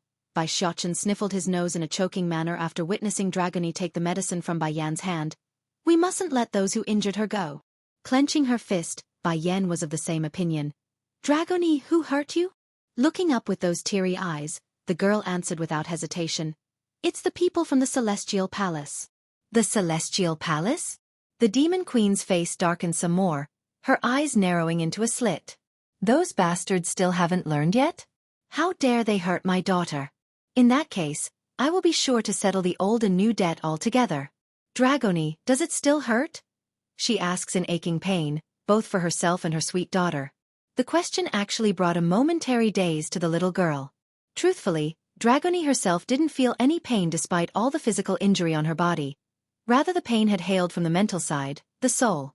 Now that Bai Yan has returned, that pain was also gone. It doesn't hurt, the dragoness shakes her head before turning to the teary steam bun. Prince brother, did you cry? Startled at being called out, Bai Xiaochen hurriedly wipes his watery eye to put on a strong face. I did not, I am a man, I will not cry. As if he would admit that even if he did. That's good, said Dragoni with a brilliant smile. It really doesn't hurt, so don't feel sad for me. I'm so happy you're back. That did it. Originally the steam bun could still hold back his tears, but that remark instantly broke the dam and made him leak those droplets. In his haste, Bai Xiaochen had to quickly turn away and wipe the corner of his eye to not look so emotional. Queen, Prince, First Elder figured it's time he spoke since everyone's slightly calmer now. Now that you are back, His Majesty should wake up too. Are we going back to the demon realm first? No need to hurry. We can head back home later. First we must settle a debt here. Just thinking of what the Celestial Palace has done during her absence was enough to make the woman's blood boil. Unfortunately for Bai Yan's plan, she miscalculated in this case and the courage those people had. Dragoni's power had completely shocked those old keepers. There's no way they would willingly return to the Celestial Palace. Even if she does barge into that place and attack it, the only ones left defending it would be the other soldiers and guards at station. Queen, the elder frowned. There is one thing I have to tell you first. What's the matter? She asks with a wary face. It's about that Yunrua Shi. The elder's face didn't look very good either. After you disappeared that day, we locked up Yunrua Shi and made her experience all the tortures we had to offer. We also made sure to keep guard of her with several high demons at the cell. But she still managed to escape our grasp. Faintly frowning, Bai Yan also found the news worrisome. Run away? How could she have done that considering her powers? Yes, with her strength it shouldn't be possible. Even if the Celestial Palace wants to save her, those keepers shouldn't be capable without alarming us during the raid. What's more, the way that Yunrua Shi disappeared is very odd. There's not a trace to go by, like she's just gone from the world itself. Heartache 6. Disappear from thin air? Rubbing her chin, Bai Yan's eyes began to gleam with thought. It's not possible for her to do that. Someone must have helped her somehow, and that individual must be extremely powerful. Perhaps stronger than those from the Celestial Palace. A bitter taste filled the old demon's tongue at the idea. My queen, this matter is our fault. If we had slain that Yunru that day, then she never would have been able to escape to continue scourging our world. Elder, the blame is not yours to bear, she says while shaking the head. After all, you didn't know someone would try to save her. What's more, if someone that powerful is willing to move on her behalf, then you're powerless to stop them anyways. You're not their opponent. I'm just curious as to why they aren't moving more openly and remains in the shadow. The elder's heart literally skipped a beat. What you're saying is, the one who did it is a divine lord? Someone that's capable of tearing a piece of the world and making it his own? Unlike demi-divine lords who have barely scraped at the surface of what the physical law of the world has to offer, a divine lord was someone that's truly grasped onto the world. They're capable of tearing through space itself and ruling over a pocket dimension as their own. That's what it means to advance further. It should be. Bai Yan nods and confirms the idea. First elder visibly gasped. No wonder state teacher told us not to pursue that Yunrua Shi for the time being. He likely saw this coming. But why did that person not face us in person if he's that capable? Someone that powerful shouldn't need to hide in the shadows, nor would we be able to capture that Yunrua Shi from the very start if he came forward. None of this is making sense. I will discuss the issue with Di Tsong when he wakes up again. Whoever they are, or whatever they are, they're bound to face us eventually. We must be prepared for that day when it comes. If such enemy does appear, they would be the strongest they faced thus far. I understand, nodded the elder. Queen, the little princess and prince are still here in the celestial realm. Should we go meet with them? You are right. We should go meet with them later. Ling Yan and Jean Tian must be missing me a lot. I bet they are already crying their noses out by this point. At the mention of her precious twins, Bai Yan's heart would immediately soften up. However, the second her sight glanced over Dragoni's body, the fire within would immediately burst forward again and caused her to rage. Dragoni, come with me. We will go to the Celestial Palace and settle your debt. Okay.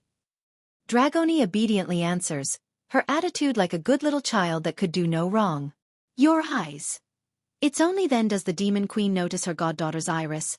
They're of a different shade carrying a spooky and fearful glint. Despite the dragoness's attempt at hiding this fact, it's too impactful. Reaching up to touch her own eyelid, Dragoni appears puzzled as well. It's been like this since I woke up again.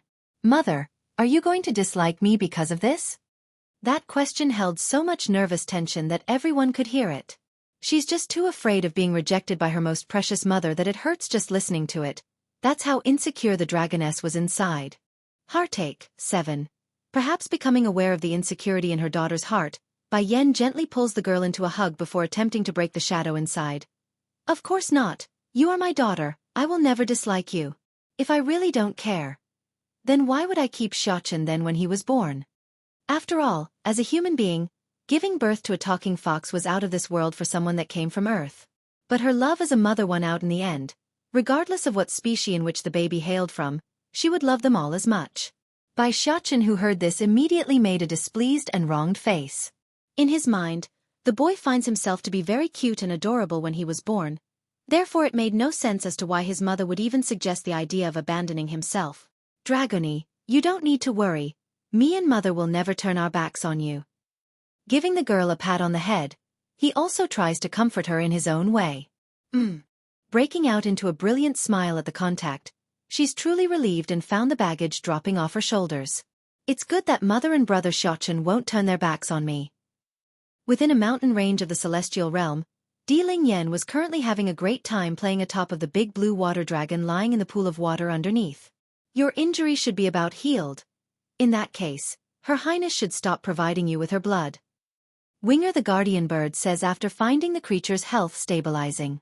The idea to use the princess's blood to heal this blue dragon was none other than Di Lingyan herself. She's a very kind child. In front of an injured animal, she couldn't resist the urge in offering a helping hand when she had the means. Fortunately, the process didn't take much due to the prominent effects of her blood. Only a few drops here and there was enough. That is obvious.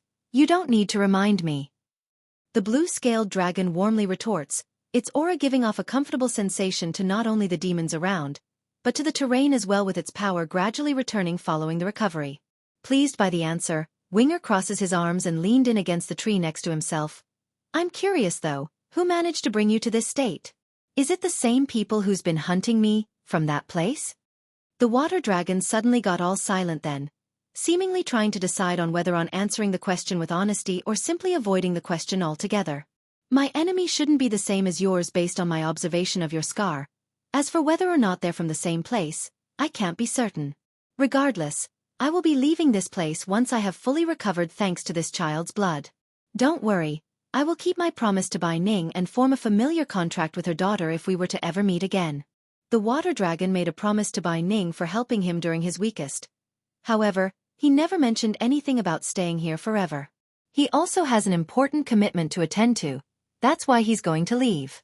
If fate permits, then the contract would be fulfilled, otherwise. I'll tell Her Highness the Queen that. Winger nodded, pleased enough to hear the commitment hasn't been forgotten. In that case I will give you my name, chuckling at the bird's childish behavior. In all the realms, I go by only one name, Grave Blue the water dragon. I'm certain the mother of these two kids would eventually come to me. I can't wait to see that day, haha. Grave Blue has taken quite the liking to Di Ling Yen and the little glutton Di Jin Tian during this period. Undoubtedly, he's going to miss the little twins by leaving this place. Grandpa Water Dragon, are you leaving? Di Ling Yen leans forward from the dragon's head and peeks down at those big blue eyes and asked. Likewise, the little glutton also stopped in his act of gobbling the fruits and stared dazingly at the pool for the impending answer. Stray Dog 1. Yes, I have to leave this place. Little ones, I'm sure we'll meet again soon. There's only gentleness in the dragon's eye as he met the baby girl's gaze. Tightly holding onto that head to show her sadness at the impending separation. Grandpa Water Dragon, I will miss you. Ha ha, Grave Blue guffawed a laugh. Help me say farewell to your grandmother by Ning for me, this will be our farewell.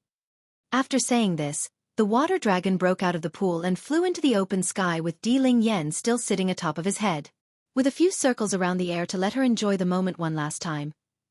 He descends back to the ground and gently placed his rider down before shooting back into the air. As he did so, the sky suddenly cracked and became torn like a hand had just ripped it apart.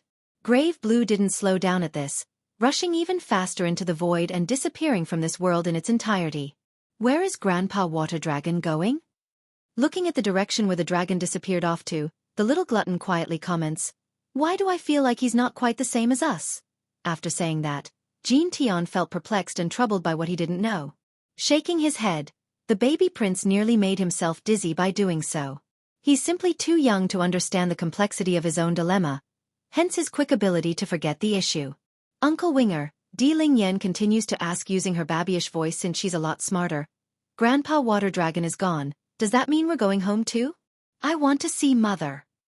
Bringing her thumb up to bite the nail, the young child was all sad and aggrieved along the face. I miss Mother so much. Slightly taken aback by the suddenness of this, Winger knew he had to tread carefully on this subject. Your mother the queen isn't around right now, she's gone somewhere very far away. Don't worry, she will be back real soon. But why doesn't Mother bring me along? Pouting in an upset manner, the girl looks up with those poor eyes. I am very good, why did Mother bring only Big Brother and not Ling Yen? I promise not to make trouble. As long as she could stay by Yan's side, then this princess would be satisfied. Princess, if your mother returns, then we will be noticed at the earliest hour. Why don't we rest for now, okay? Winger never thought that he would have such patience for a child, but in front of this pink tender cuddly ball of a loli, he had no strength to keep up his usual facade of being indifferent and unemotional. Despite the consoling words though, Di Ling Yen merely sat down beside the pool and remained silent. She may not be protesting or throwing a fit as she should in this case, but anyone with an eye could tell she's very sad and dejected. Prince, what are you doing? Winger asks after noticing the little glutton carrying a batch of red fruits over in his arms. They're very ripe and delicious looking, yet they're also too heavy for the child to carry at his tender age, which could be seen by the huffing and laboring pants. I'm saving these for Mother when she comes. They're very delicious, I'm sure Mother will like them. The corners of Winger's mouth rose, happy for how good this baby boy was. From the very beginning, he had discovered the specialness of these fruits in this mountain range. Not only are they delicious, but they're also able to increase the body's ability to absorb spirit particles in the air. It's not very useful for the average demon, but it's definitely able to help the young prince grow since he's so young. Stray Dog 2. I have a storage satchel for you, put anything you like for the queen in there. Winger untied a small little packet from his waist and presented it before the little glutton, who eyed the item with a curious gaze. What is a storage satchel? Scratching the back of his head, the boy sounded confused. It's so small, how can it hold all the fruits I picked? It can, I'll teach you how to use it. Although Jin Tian and Ling Yen are both royalty of the demon realm, they are nonetheless not accustomed to the various things of the outside world. Like storage bags and rings, they never needed to carry things to begin with, hence their lack of requirement for one from their elders. At the same time, in some far-off corner of the celestial realm, the keepers who managed to escape Dragonese wrath like lost dogs appeared exhausted and ragged. The girl isn't following us, we should be fine here. Keeper Zun, who's the kindest of the bunch, says after gathering his breath, his forehead showing a layer of sweat due to the long run. I wonder where she came from and why she would have such enmity towards us. Forget about her, what should we do now? Go back to the Celestial Palace? Keeper Yellow cuts in and spoke using that cringed-up face of his. No, we can't go back. Keeper Ling clenched his fist and yelled this out, both angry and regretful at what has come to pass. We are no longer the demon realm's match. Even if Di Tsong and Bai Yen is no longer around, the Celestial Palace is no longer safe. Imagine that, the once high and proud rulers of the Celestial Realm have been reduced to wandering the open wilderness with no place to call home. Damn that Yunrua Shi. If it wasn't for her deceit, things wouldn't have come to this. Nor would we have done what we did to Bai Yen 1,000 years ago. How could we have been fooled so wholeheartedly? If not, why don't we go ask for peace? Another keeper weakly comments, the great calamity is upon us. I'm sure the demon realm wouldn't have enough manpower to confront it. If both of our forces joined together, perhaps we would be able to overcome this great danger. Although others also agree with the idea, but none of them dares to actually carry out this act. They are certain of the demon's ferocity and that they would be killed on sight if went. Let's find a place to hide for now. We cannot let the demons find us. The plan of relying on Bai Yen is likely out of the question for us. Keeper Zun finally suggests, sighing hard at their own predicament. Ha ha. It's then a sudden low mocking crackle fell from above, alarming all those standing below and making them freeze on the spot. Keeper Ling was the first to react and stared upwards, and that's when he saw the woman dressed in a long blue dress of seductive allure slowly stalking out of the void. She's very mysterious, but that voice couldn't be mistaken and was all too familiar for these trembling old keepers. Stray Dog 3. You! Keeper Zun shakily points his finger at the woman that's now come out of the spatial void. You were captured by the demons, how did you get here? Even if the woman covered herself with a face veil, none here would be deceived by that thin garment. Yunrua Shi. This woman is still alive? The demons didn't kill her? No. No way, the demons hate her so much, this can't be her. The demons. Yunrua Shi sounded almost amused and chuckled at that, her eyes flashing the undisguised hatred she had for those beings. What of the demons? The pain they inflicted upon me will be repaid in due time. She descends from the sky and then comes before her former protectors. How did she get out of the demon realm? What did she experience during this period? And what happened to allow her to be so pompous? These were merely a few of the questions that reverberated along these people's mind. You all must be wondering on how I got away, don't you? Smirking underneath her veil, the derisive snickering couldn't be denied. I may as well tell you fools then. A very powerful individual is now backing me. If it wasn't because the person couldn't do anything outside of the celestial realm, then the demon realm would have long been destroyed. Keeper Zun's eye are now fully fixated onto the woman's figure due to those words. More powerful than the demons? And just now, didn't she come out of a spatial void? Yunrua Shi. Keeper Ling, who had the worst temper, suddenly exploded, losing all reason from his voice. How dare you appear before us again? If it weren't for you, we wouldn't have wronged Bai Yen, nor would we have committed so many mistakes in the past. If it weren't for you, none of this would have occurred. Even death won't absolve you of your sins. The lying witch only laughs some more at the accusation. That's only because you're too stupid to realize that on your own. Haha.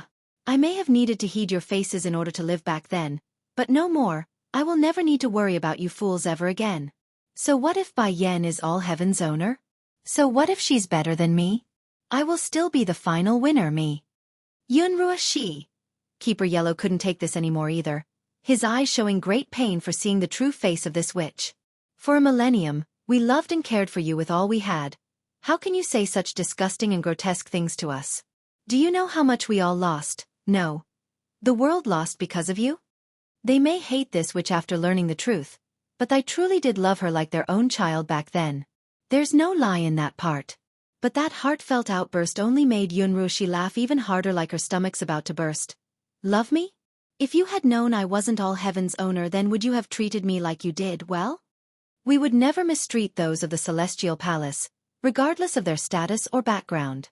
One of the keepers defensively cuts in. Ha ha. Almost hysterical in her voice now. So why did you give me up as soon as you knew I wasn't all heaven's owner then? Not one of you tried to save me that day outside the city. Not one. Now you hypocrites dare to lecture me by saying your emotions are true? Which part of me is inferior to Bai Yen aside from having poorer luck than her? If I hadn't framed her about being the destroyer, then would you have removed her for me? Keeper Zun's figure visibly shook as his heart trembled. So it's you who spread that rumor? You would rather destroy this world just to satiate your own selfish greed? All they knew was Yun Ruo. She pretended to be the Crescent Moon Amulet's owner. Nothing about her spreading rumors about Bai Yan being the destroyer. They actually thought the rumor came from somewhere else entirely and didn't connect this point. Humph, she deserved every bit of what she got. I am clearly the more sensible one in the Celestial Palace, yet you all only had an eye for her. Not only did the old coot favor her over me, that old bastard also refused to take me as his apprentice, yet you all claim to be good to me anyways? Stray dog 4. Even up to this point after all that has transpired, Yun Ruo she still firmly believes she's not at fault and that it's others who had wronged her. Without exception, the expressions of these old-timers were all very angry yet sad at the same time towards the rebuttal. Yun Ruo she, even now do you not understand the crime you've committed? Do you not see the price of your deceit? If your deception had not harmed the world, would we have given up on you? Keeper Zun couldn't suppress the urge and lashed out despite his usual kind nature. For you, we not only torched Bai Yan at the altar, we also murdered those around her and the unborn child in her belly. We did all that because of your scheme, your lie. Words can't even be used to describe the heinousness of her act, yet she still got the nerve to say we're the ones at fault? I'm not wrong. The fault has never been with me. It's all you peoples. Showing madness in those erratic eyes, the old witch suddenly snatched the veil covering her own face and removed it, thus revealing the scarred features underneath. Do you see this? This is all done by those demons.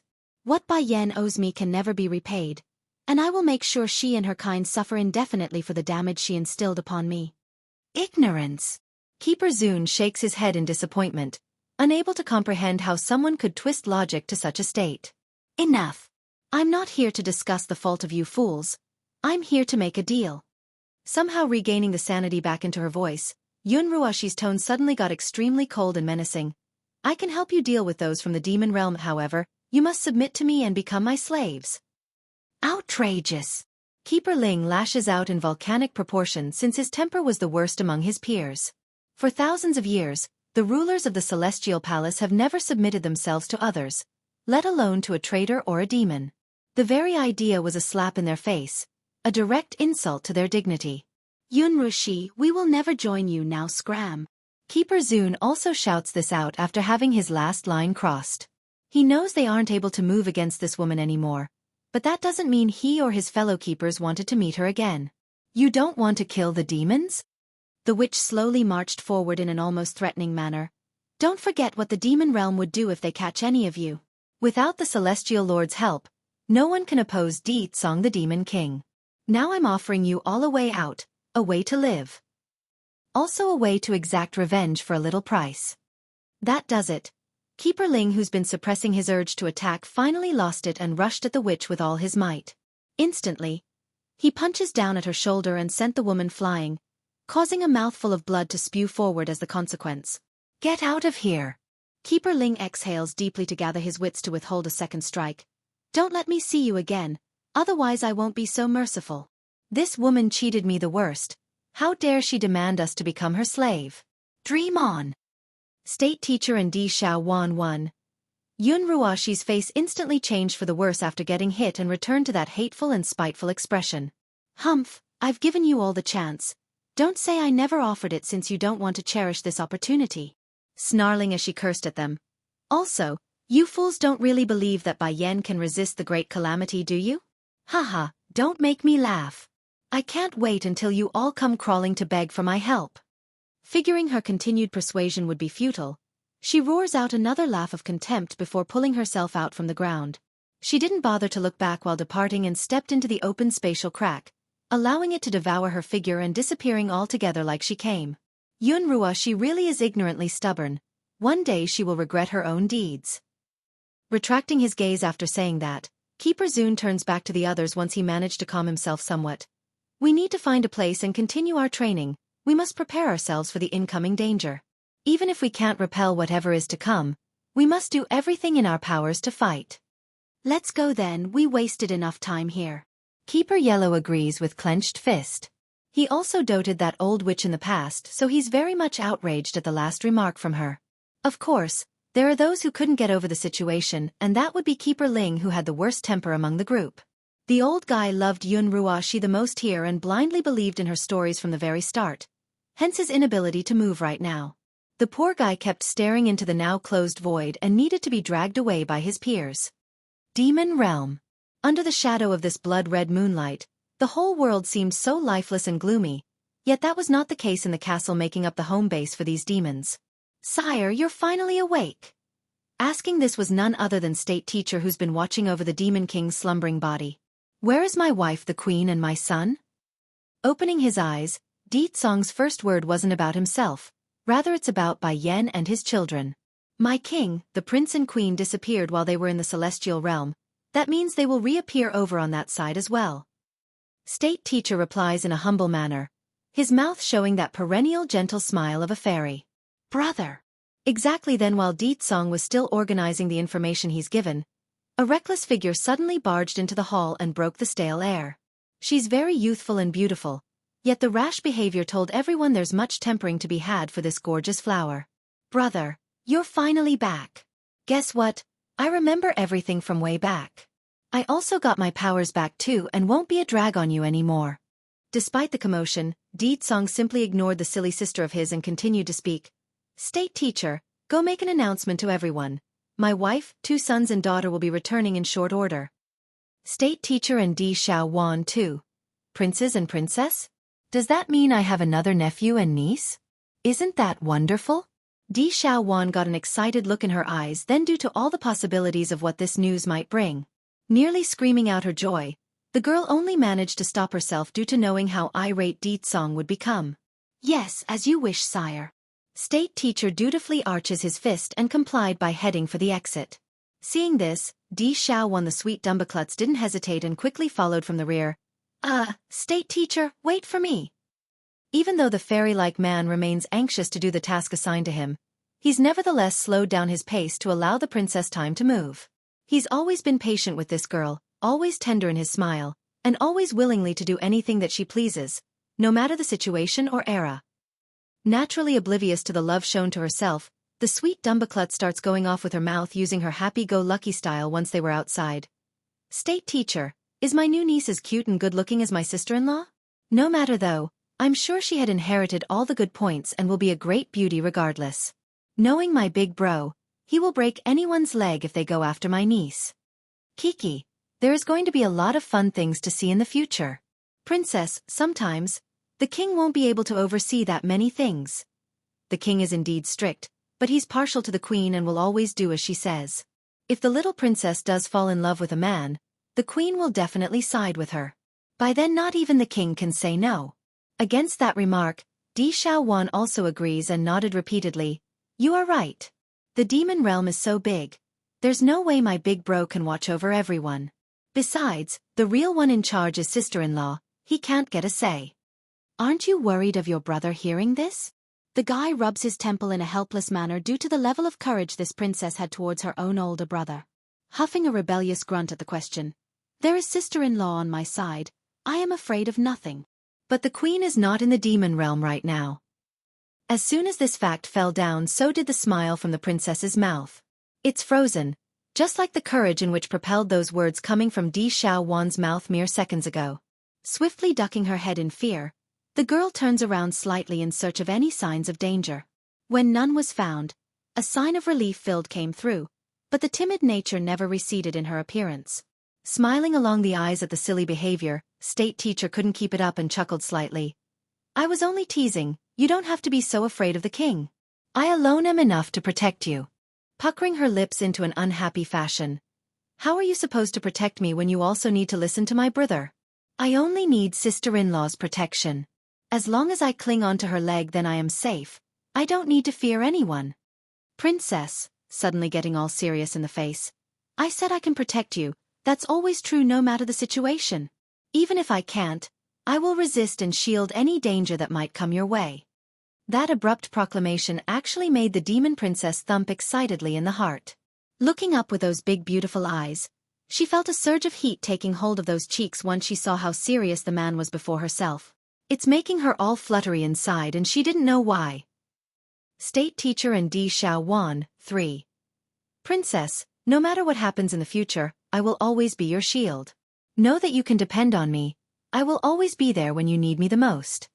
That said, State Teacher presses forward a few steps to corner the girl against a wall, his eyes full of desire and strength. With this girl's IQ, I must be more direct, otherwise she will never understand my feelings. What if some other guy comes around and snatches her away? I crushed on her for a millennium. I won't let some nobody come around and snatch her away while under my watch. Stumbling backwards at the close contact, Di Xiaowan found it difficult to meet that gentle face. In her desperation, she actually turned tail and ran away without actually uttering a single word. It's embarrassing and humiliating for someone like her who has always done as she pleases. Towards this outcome, State Teacher could only make a helpless smile. Looks like I scared her with this push. After escaping from the main hall, Di Xiaowan didn't stop running until she's completely out of breath and red in the face. She's at a total loss and it's making her frantic. This is strange, what's wrong with me? Wiping some of the sweat off the forehead, a bewildered light filled her eyes. Did he just make a move on me? No way, that's impossible. We are so close. How can he have that sort of feeling towards me? It just doesn't make sense. Oh, it's so hot out here. I need to find a cooler place to get myself together. Yes, it must be too hot out here. Otherwise, why else would I sweat so much? State Teacher is like an older brother. An older brother? How can an older brother like their little sister? Shaking her head to throw away the confusing thoughts, Di Xiaowan immediately went back to her own quarters to rest. However, that rest didn't last too long once she got wind of Ditsong's departure. The demon princess has never been one to stay still. The moment she felt bored and was rearing to go make trouble again was when she left the palace. Eventually, the demon princess had found herself standing atop of a mountain peak and staring up into the blood-red moon trying to think about life. Yu-woo. It's then a weak murmuring cry reached over, catching the girl's attention. It didn't take much searching for Di Xiaowan to locate the source in this case. She's a fox after all. Hiding behind some tall flowers and grasses was a weakened fox that's been stained with blood. And since she herself was also a member of the fox clan, there's no way this sweet dumbklutz could turn a blind eye to this scene. Crouching down, she pulls out a bottle and swiftly poured the medicine onto the fox's injured belly. This is something my sister-in-law gave me. Since we're the same kind, I will help you this one time. By the way, which family are you from? How come I never seen you before? State Teacher and Di Xiaowan for. Di Xiaowan originally planned to only give a helping hand before letting the fox go. However, the unsteady way it moved after taking the medicine only reaffirmed her kind heart. She just couldn't leave the little guy alone when she knows he wouldn't be able to make it on his own in that state. Fine, just this once since he's also a fox. Without further thought, she quickly leaned down and picked up the little guy to head home. She's got no more business around this area and wanted to find something else to do, yet her luck wasn't going to play along. Right as she's heading back to her own quarters in the main path, she accidentally bumped into State Teacher who was also heading over to another spot for business. Princess! Behind came the familiar gentle voice, which made the girl all stiff and rigid in the back due to the awkwardness of the encounter. You need something of me, State Teacher? Not missing the timid note in her voice, the man walks up without any hesitation. Are you hiding from me? Flickering her eyes left and right to avoid contact, Di Xiaowan didn't dare speak the truth. I did not. You don't have to hide from me. I just don't want to continue looking at your back all the time. If you accept my feelings, then I will ask the king for your marriage, but if you disagree, I will still continue to protect you for the rest of my life. That, she bites her lip. Can you let me think about it? I'll wait for you. Undeterred and not let down, the man who has always held up a fairy-like image wanted to shove a little harder by getting closer when he saw the fox in the girl's hand. Getting a sinking feeling. This fox is. I found him on a hill outside the palace. He's hurt, and I don't believe he has any powers yet. I brought him home so he can recuperate in a better environment. Can you give him to me? State Teacher fixes his sight on the little critter. I'll take care of this fox for you. Di Xiaowan did not think much of the idea and easily threw the patient over. She's never been much of a thinker, so whatever underlying meaning there was remains a mystery to her. I don't have much experience in caring for others, so I'll leave him in your care. After saying this, she immediately hightailed it out of there due to not being able to confront this man whom she considered better than an older brother. Watching that disappearing back, state teacher only shook his head for the 10th time today. Smiling bitterly at his own pitiful self, the guy then shifts his attention back onto the white fox. The demon princess may not realize this, but he does. This creature wasn't of the demon realm. The danger it posed remains unknown, but there's no way he would allow such threat to remain by the girl's side. In the meantime, he would be the one to care for him until they figured out the origin of this fox. As if to confirm his suspicion, the white fox suddenly whimpered somewhat after realizing he's been left behind by the princess. It's strange in the way it stared at Di Xiaowan's back. Towards this behavior, state teacher didn't miss it one bit and flashed a cold glint in his eyes. It's almost terrifying compared to his usual gentle face shown to everyone. Jealousy, 1. The following day. Early in the morning light, Di Xiaowan had been pacing around outside state teacher's residence when she eventually gritted her teeth and headed inside. State teacher, I thought about yesterday's conversation. I think we're still too early and need some more time. But before her last part of the sentence could be said, she stopped and gawked at the wonderful-looking woman standing outside state teacher's room. This woman had silky long hair of snow-white color, a weak and frail face like she would waver at the slightest breeze, a true plaything in the eyes of men. Out of instinct, the demon princess started to subconsciously clench her fist. She didn't know why either, but there's an indescribable emotion of anger, disappointment, and a jealous sourness in which she herself never realizes it. Greetings to you, princess. The woman wasted no time in arching her back once she realizes who has arrived. Extremely ugly in her face, Di Xiaowan blurted out the first thing that came to mind. You slept in state teacher's room last night?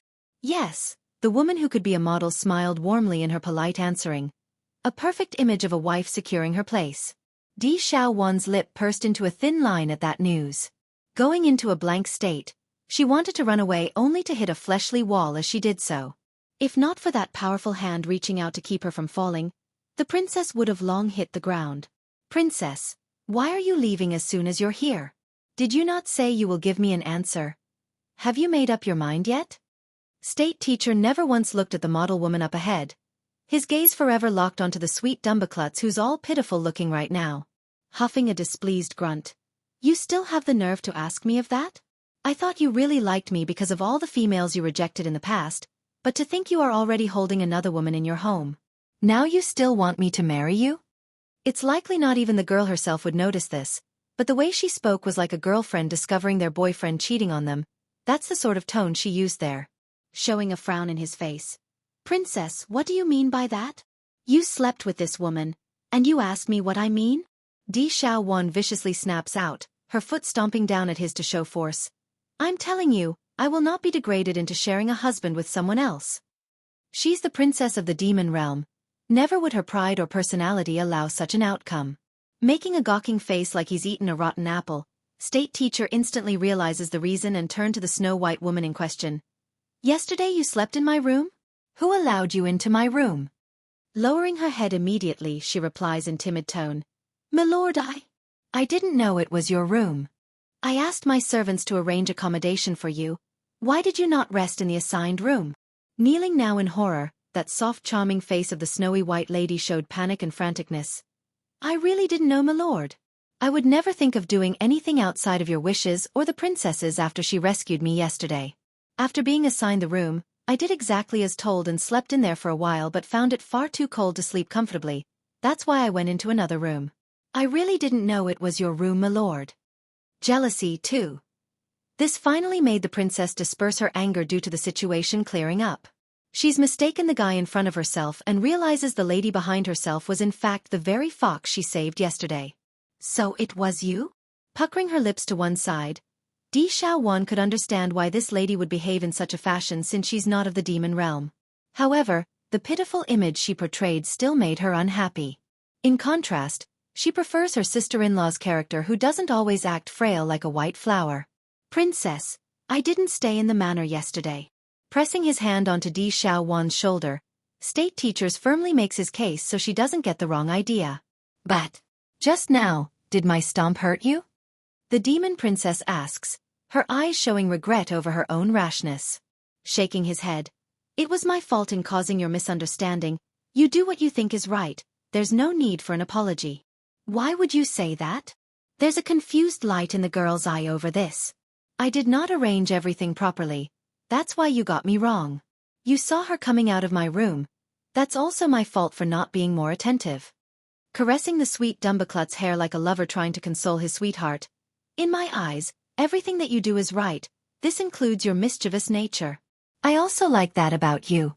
A little hurt by you only warms my heart. Flushing red like an apple, Di Xiaowan promptly took a step back to keep herself from showing that beating heart. She's almost losing herself due to the swelling emotions due to that heartfelt confession. State teacher, why are you so nice to me? For all these years, regardless of what she did, this man would always shelter her and clean up any trouble she made along the way. If in the past she resisted his approach due to not knowing his love for herself, then right now Di Xiaowan could say she's no longer of the same emotion and could somewhat accept the possibility of being his wife. Pushing forward since he could see there's an effect to his words. Because there is only one of you, only one Di Xiaowan. If I'm not good to you, then who else am I supposed to be good to? Before I was too stringent, causing myself to painfully love you from behind in secret. Now I don't intend to hide my emotions anymore. Xiaowan, when your brother the king returns, I will ask him to marry you to me. Is that all right? Skipping a beat at the marriage proposal, the demon princess could literally sense the butterflies tingle from within. I haven't promised you yet. Xiaowan, you like your nephew Prince Xiaochen a lot, right? Children at that age are the cutest. We can also have one of our own. At that point your son can stick to you day in and day out. Really? Looking surprised in the eye, the girl swiftly got all excited in the face with hopeful light. Okay. I also want a child like Xiaochen who is obedient and good. Unbeknown to this sweet Dumbaklutz, her personality and gene would never be able to produce a child like the steam bun. Unfortunately, by the time she realizes this point and the deception by state teacher, her own child had already been born and became a bratty troublemaker that likes to pick on her instead of helping her. Jealousy 3.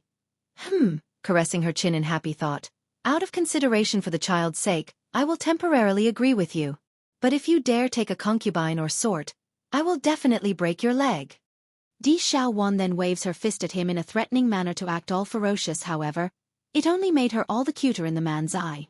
Xiaowan, when have you ever seen Mew touch another woman? Unintimidated, state teacher happily clasped the girl's fist and causes her to go silent. It's as the man says, he's been alone for many years, never once touching another female in all the long years he's crushed on her. If I can do it before, then I can continue to do so all the way into the future. My eyes only have you. He reaffirms his stance by using that serious face. The demon princess openly giggled at that confession. Then I believe you.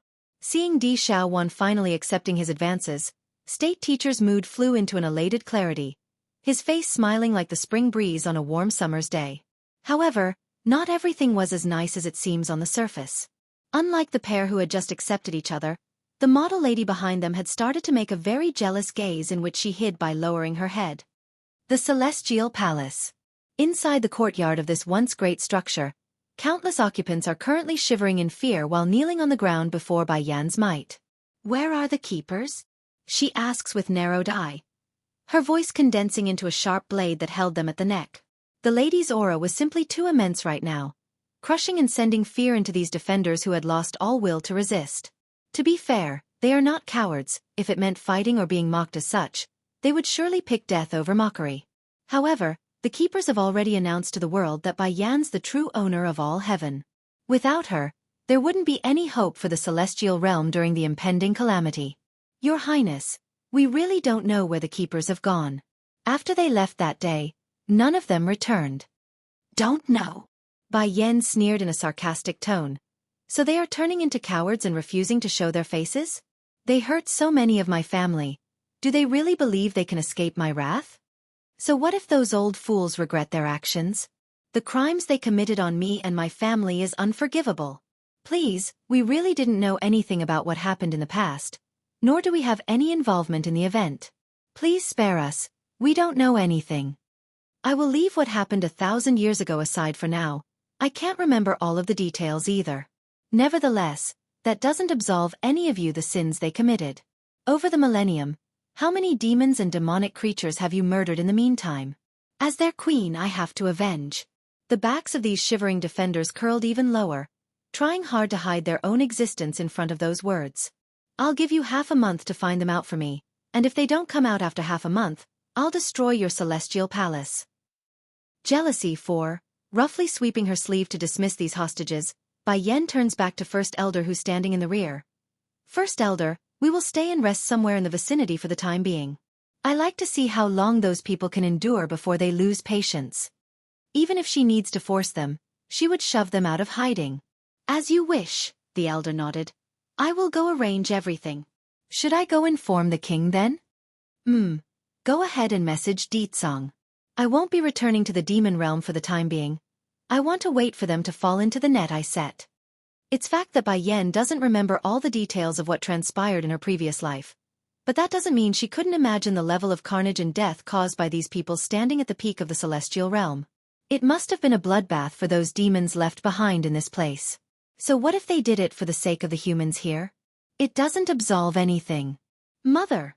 Bai Xiaochen tightly grasped onto the woman's hand, his lip forming a thin line. When are we going to pick up Ling Yan and Jean Tian? I miss them. How about this, Xiaochen? We can go pick up your siblings with Dragoni right now since there's some free time. First Elder, I'm leaving you in charge while I'm not around. Yes, Queen. The elder respectfully arches his fist in compliance. Let's go. Holding her son and daughter's hand, Bai Yen disappears into the far-off distance using her newfound powers. At the same time, First Elder also whisks his sleeve to leave, leaving only the defenders who are all nervously kneeling there in wait. Their backs had already been drenched in sweat, only now do they gasp in relief at being spared. Those plagues are finally gone, but what are we going to do if the keepers don't return in half a month? We shouldn't have attacked those demons before if we had known the demon realm would recover this quickly. One of the defender comments after regaining his nerve. What are you spouting? If it wasn't for the Celestial Lord stopping us from attacking the demon realm back then, we would have destroyed the demons as a whole. The reason we are in this state is because of the Lord to begin with. A younger man who had a bit more gal objected, his face showing indignation at being forced to beg. Humanity is stronger than those monsters. Why should we be humble to an inferior race? But that thought didn't last very long for the poor guy. In the next second after an older defender jabbed him in the waist, his eyes gawked and he started to stutter. Celestial Lord! Why did the Celestial Lord suddenly return? Standing at the front entrance was none other than Xueqi God. Like always, he's glisteningly pure with his long white hair fluttering in the wind. Match that with his emotionless temperament, he's the embodiment of a snowy blizzard. I've only been away for a while yet you bunch dare to spread rumors? The blizzardly man casts a glance at the young defender, who's openly shuddering at the added attention. Keeper Zun's decision 1. Lo Lord we! The youngster's face went deathly pale at the remark which was obviously directed at himself. Have Keeper Zun and them come see me. Xueqi God orders, not once giving the people here any more attention than he has to. That immediately brought the whole crowd into an awkward silence of embarrassment due not being able to comply. They already mentioned they didn't know to Bai Yen.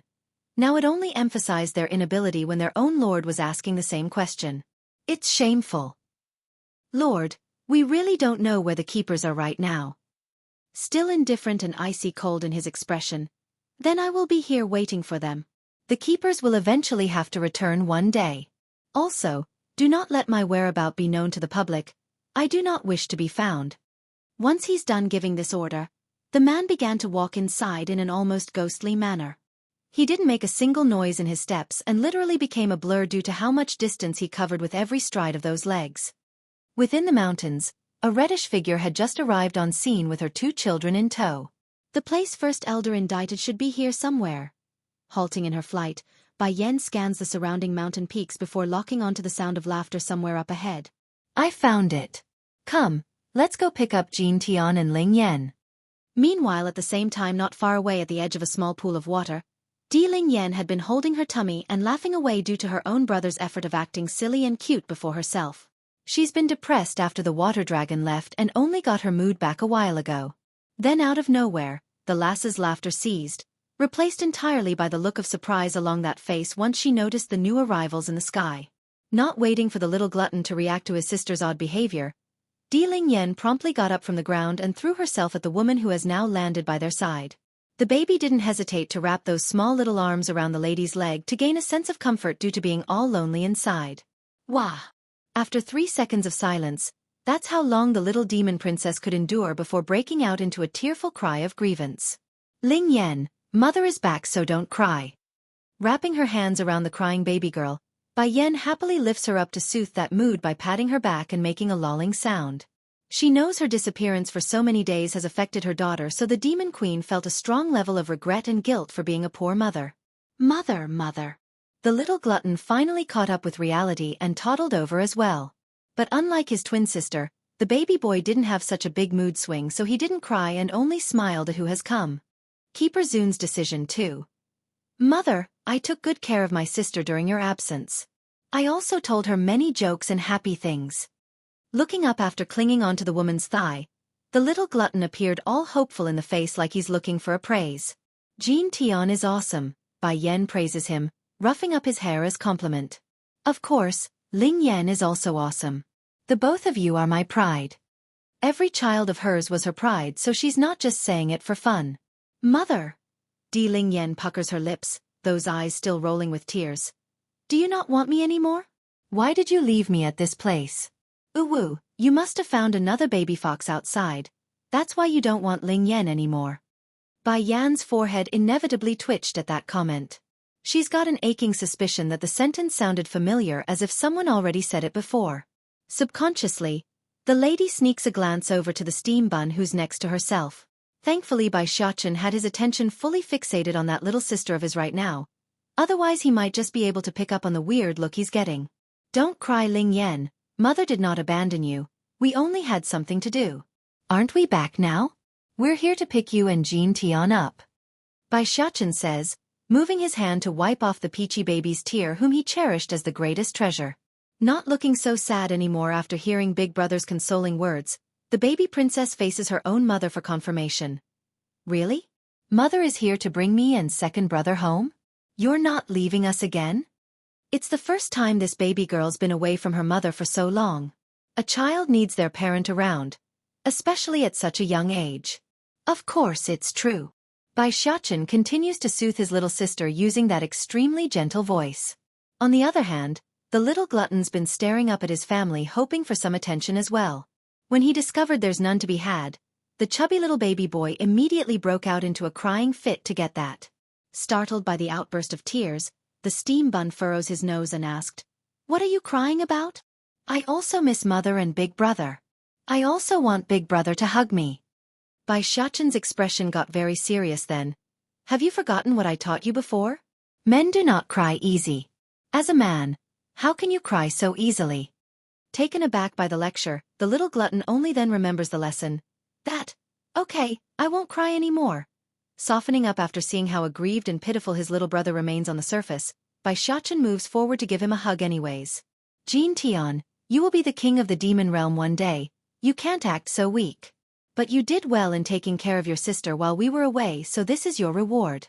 Giggling in happy note after getting the praise he wanted, Jin Tian hurriedly wipes his tears away. I am a man, I won't cry. I will protect Mother and Ling Yan. Now that's a good man of our demon realm. Patting his little brother's head as a praise again after hearing what he wanted. "I'm looking forward to your success. I will also tell Father to pass the throne to you as soon as possible." Really? Jin Tian's eyes shined with light, forming a crescent shape to emphasize his own cuteness and desire for that position. He couldn't wait for that day and started to suckle his own finger like a little glutton that he was. However, the deception told to him about being able to eat as much food as he pleases once he's king remains a lie. By the time the poor boy realizes this pit set up by his own family, it's already too late and he's working his butt off day in and day out, starving himself thin compared to this lovely childhood he enjoys today.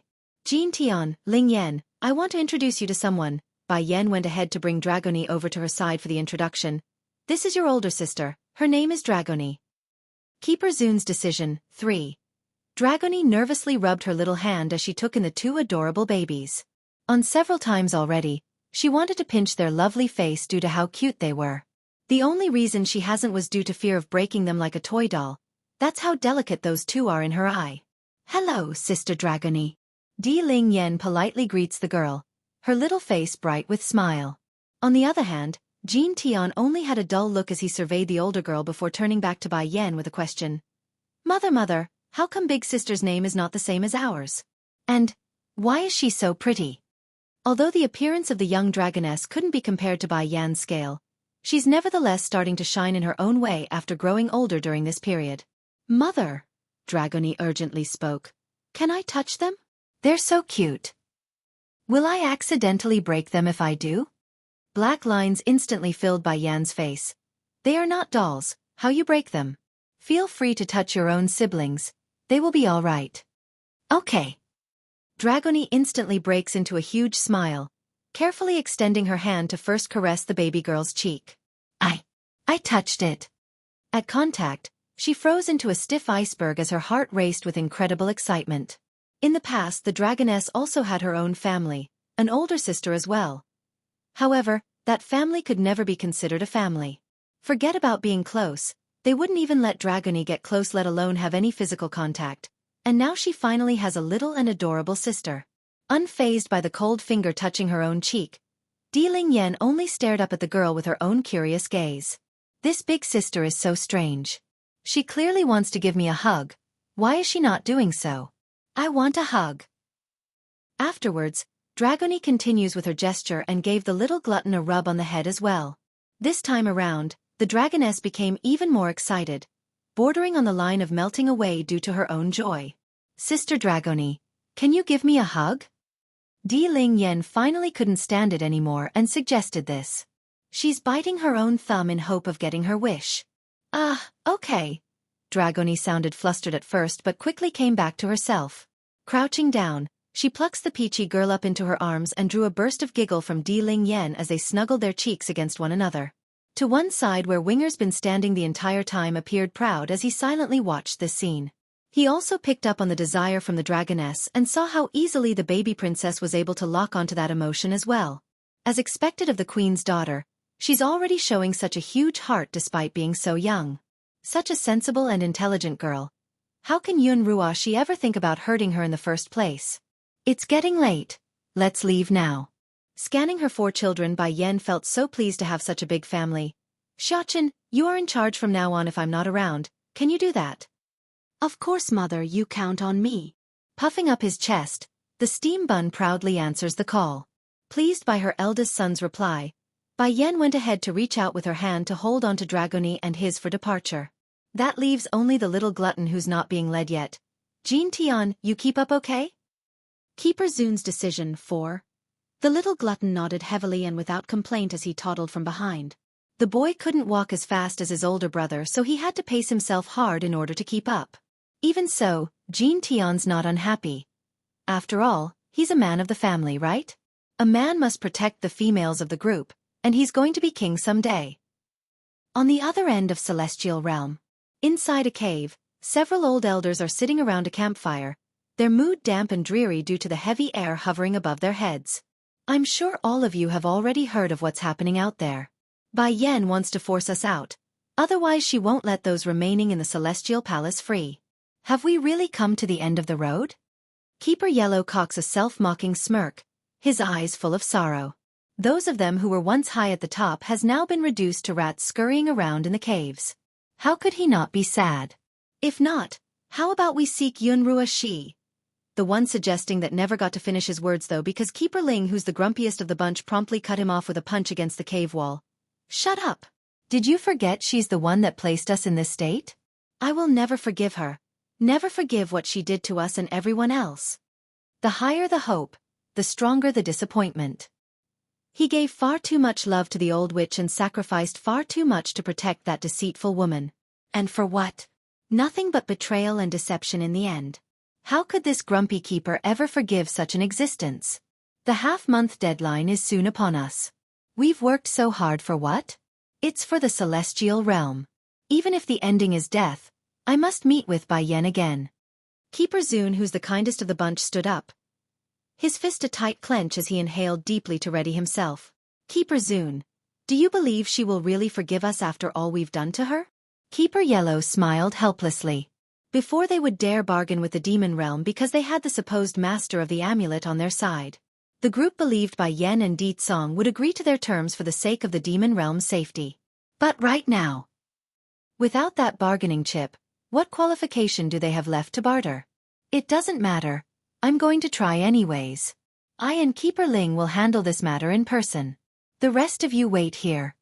Keeper Zun's eye grew firm and strong after saying that. Keeper Yellow appeared taken aback by the proclamation. Hurrying to speak. You're serious about this? I still believe we should retain our strength for the impending battle. No, we can't wait until that day comes. The risk is far too high. If I and Keeper Ling's life can be used to persuade Bai Yan in saving this world, then our death would be more than worth it. Then under the watchful eye of others, he strode out of the cave like a brave soldier meeting his maker. Keeper Ling didn't cower away either. Without looking back, this grumpy elder who's known to have an attitude followed suit. What do you all think? Will Keeper Ling and Keeper Zun be able to change Bai Yan's mind and drop her hatred? The one who suggested to turn to Yun Ruoxi before spoke again. Keeper Yellow, the de facto leader remaining, sank in his eyes at the idea. They have both made the decision to die if they must in their venture. There's no telling what will happen. I do know Keeper Ling must be there if there's any chance for this plan to work. It was he who killed Bai Yan, and it was he who killed the unborn baby in her belly. If Keeper Ling dies, then maybe the hatred could be lifted. As to why Keeper Zun also went, I'm sure you know the temperament of Keeper Ling. Someone must be there to help douse the flame somehow during the talk. Negotiation? 1. Inside an inn that's located not far from where the Celestial Palace was located, Bai Yan lies comfortably atop of a soft comfy bed as she snuggled with a small meat bun in her blossom. Jean Tian very much enjoyed this intimate moment with his mother, of course, but as he blinked and blinked due to the comfortable massage he's getting, his tummy just had to give in to his hunger and began to growl again and again. This causes his small happy face to pucker into a grieving frown. You're hungry already? Bai Yan asks with a tenderly smile after hearing the noise. Biting his thumb as he nodded, Mother, I am hungry. Go ahead and ask your big brother to take you then. Mother here has something to do while you eat. Loosening her hand around the young baby, Bai Yan didn't find it disappointing to lose her soft marshmallow. In return for the freedom, the little glutton did what any child would do and happily smooched the mother on her cheek, thus smothering the face with his saliva. He's too excited at the prospect of being able to eat all those delicious delicacies.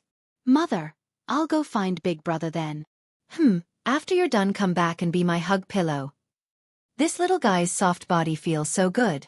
Now that Xueqi is older, it's only normal for him to be the replacement for Bai Yan's huggies. The premise is that Song's not around, of course.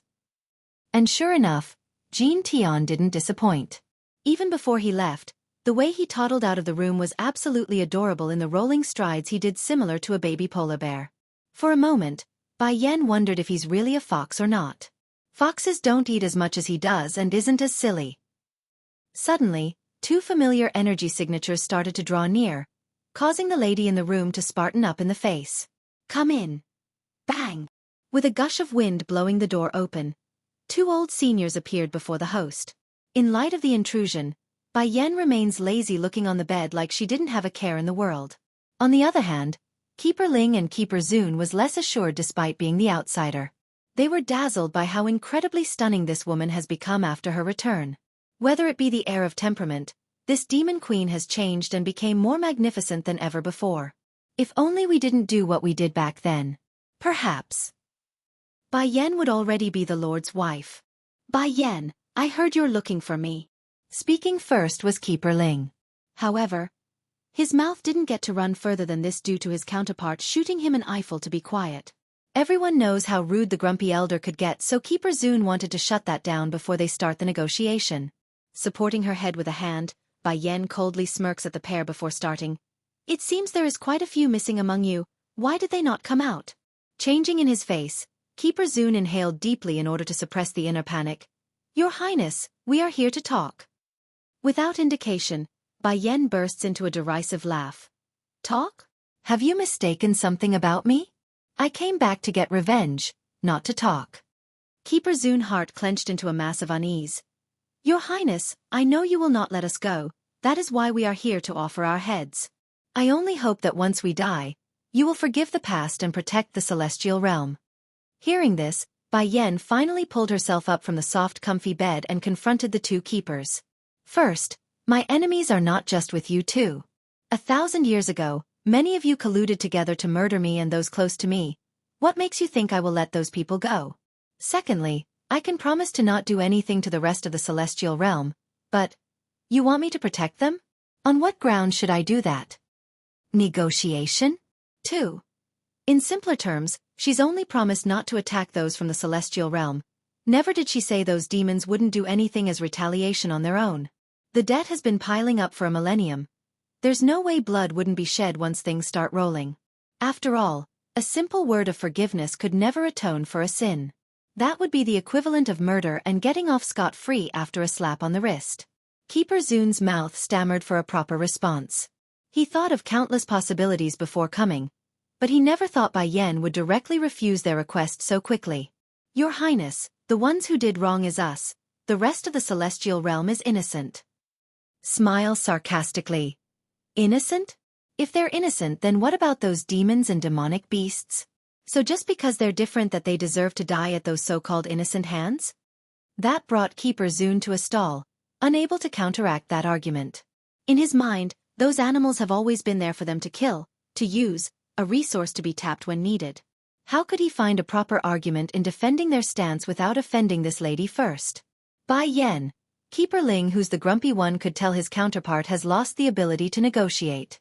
Glaring at the lady as he spoke. I know you hate us to the bone. Tell us what you want then. We only ask you protect the celestial realm afterwards. Squinting her eyes into a narrow slit, Bai Yan glared at the old man in reply. I want Azure Dragon and White Tiger to have never needed to die and reincarnate. I also want my husband to not have needed to be in coma because he used his soul to reform my own. I also want my grandfather from the Celestial Palace to have never lost his sanity. The more she went over the past, the more her hands were clenching into a deathly grip. I'd rather not have had to die and experience the pain of life and death. Can you do all of that? If you can change all that, then I'll help the celestial realm. Even though she's found White Tiger and Azure Dragon again in this life, it still doesn't change the fact that they died and has been reincarnated into a new. Then there's also her unborn child from the previous life. That fetus bore so much resentment that it permeated into this era, such emotion and pain. How could she as a mother not demand justice?